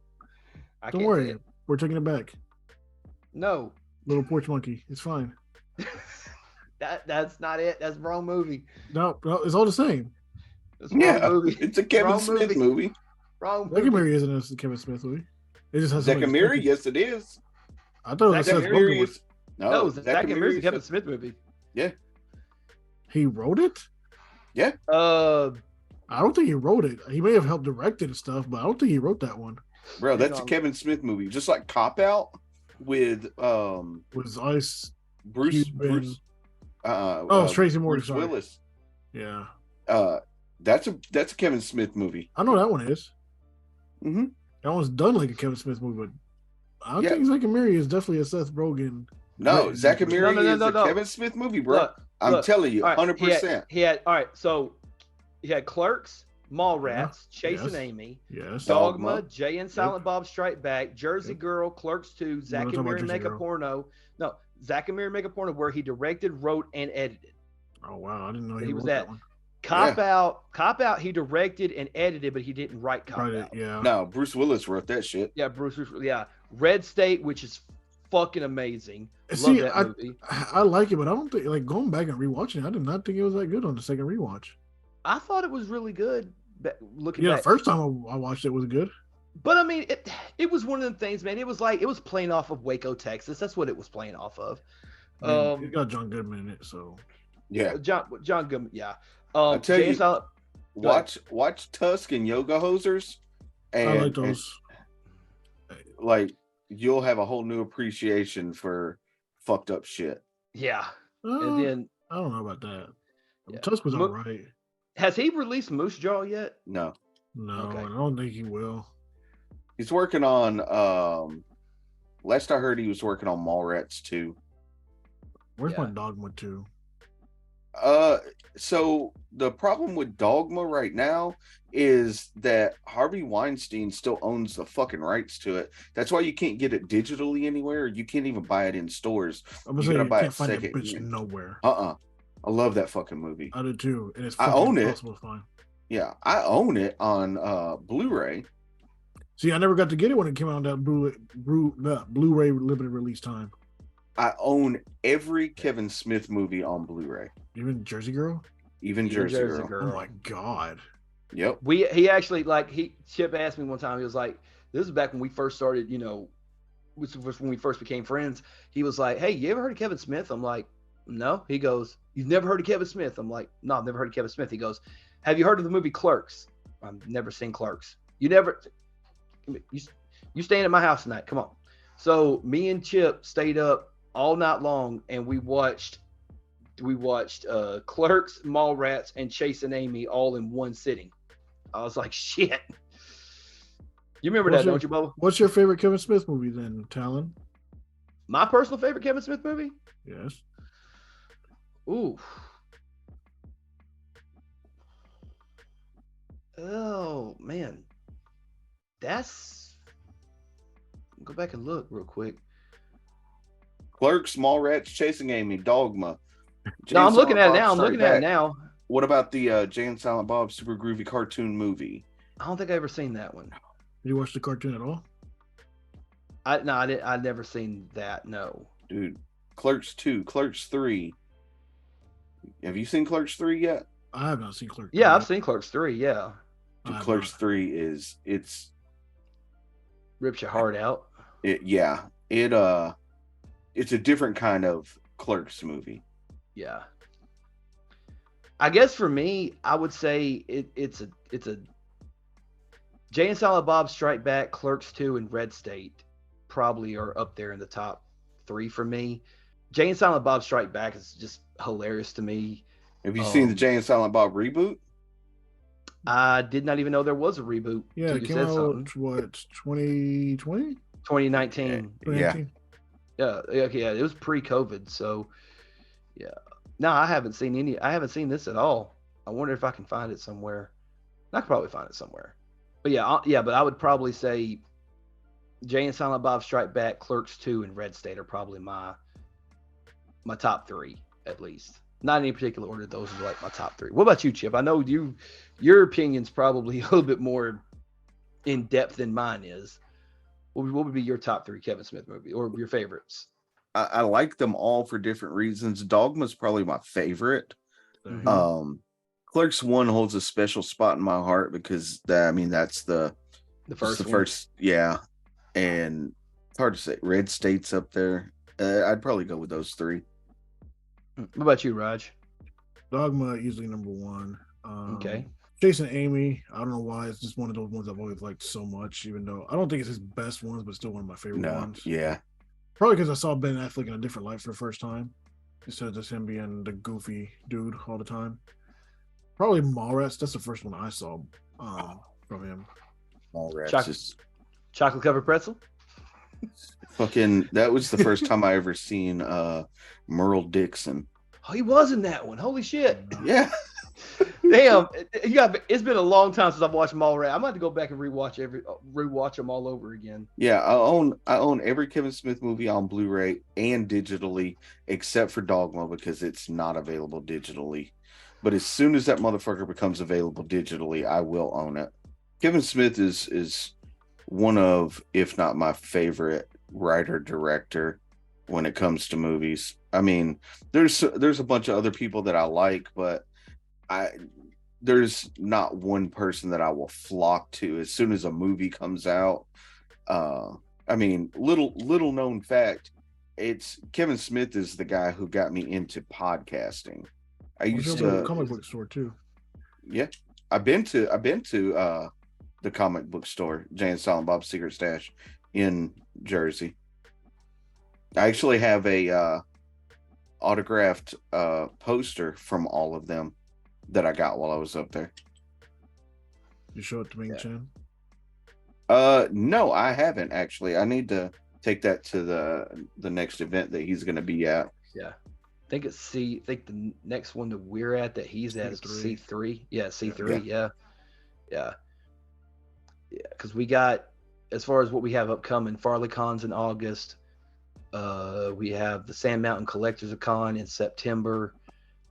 We have Cartersville Comic Con and C3 both in October.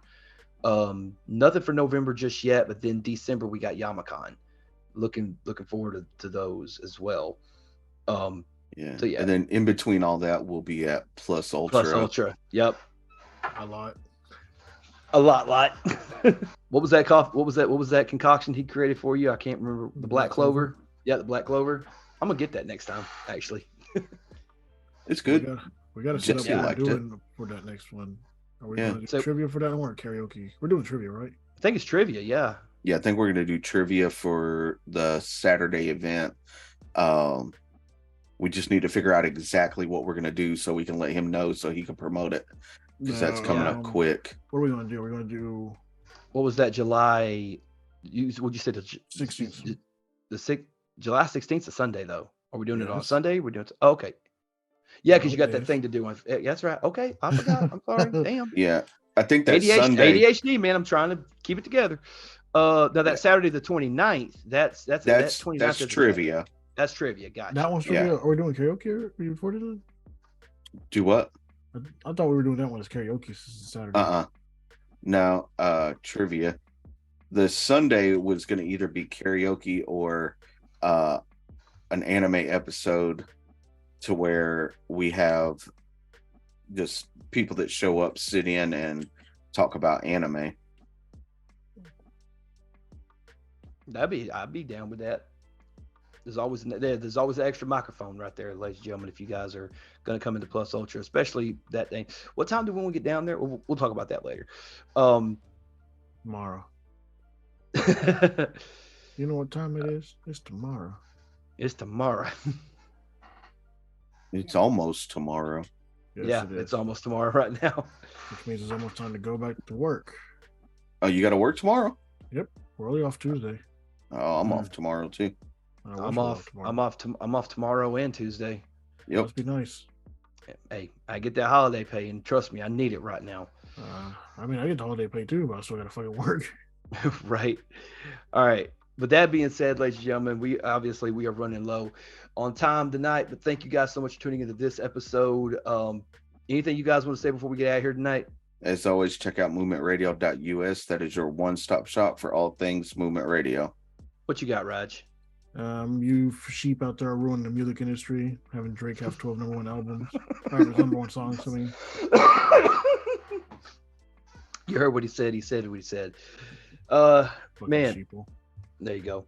Shout out to the OGGearAnime.com. Shout out to audibletrial.com/movement radio, Zoo Lily, W.GG, GetResponse, Elementor, Just Cash Clothing, and Entertainment Earth. Thank you guys so much for all the sponsorships. Thank you to everybody for all the love and support that you guys have been giving us.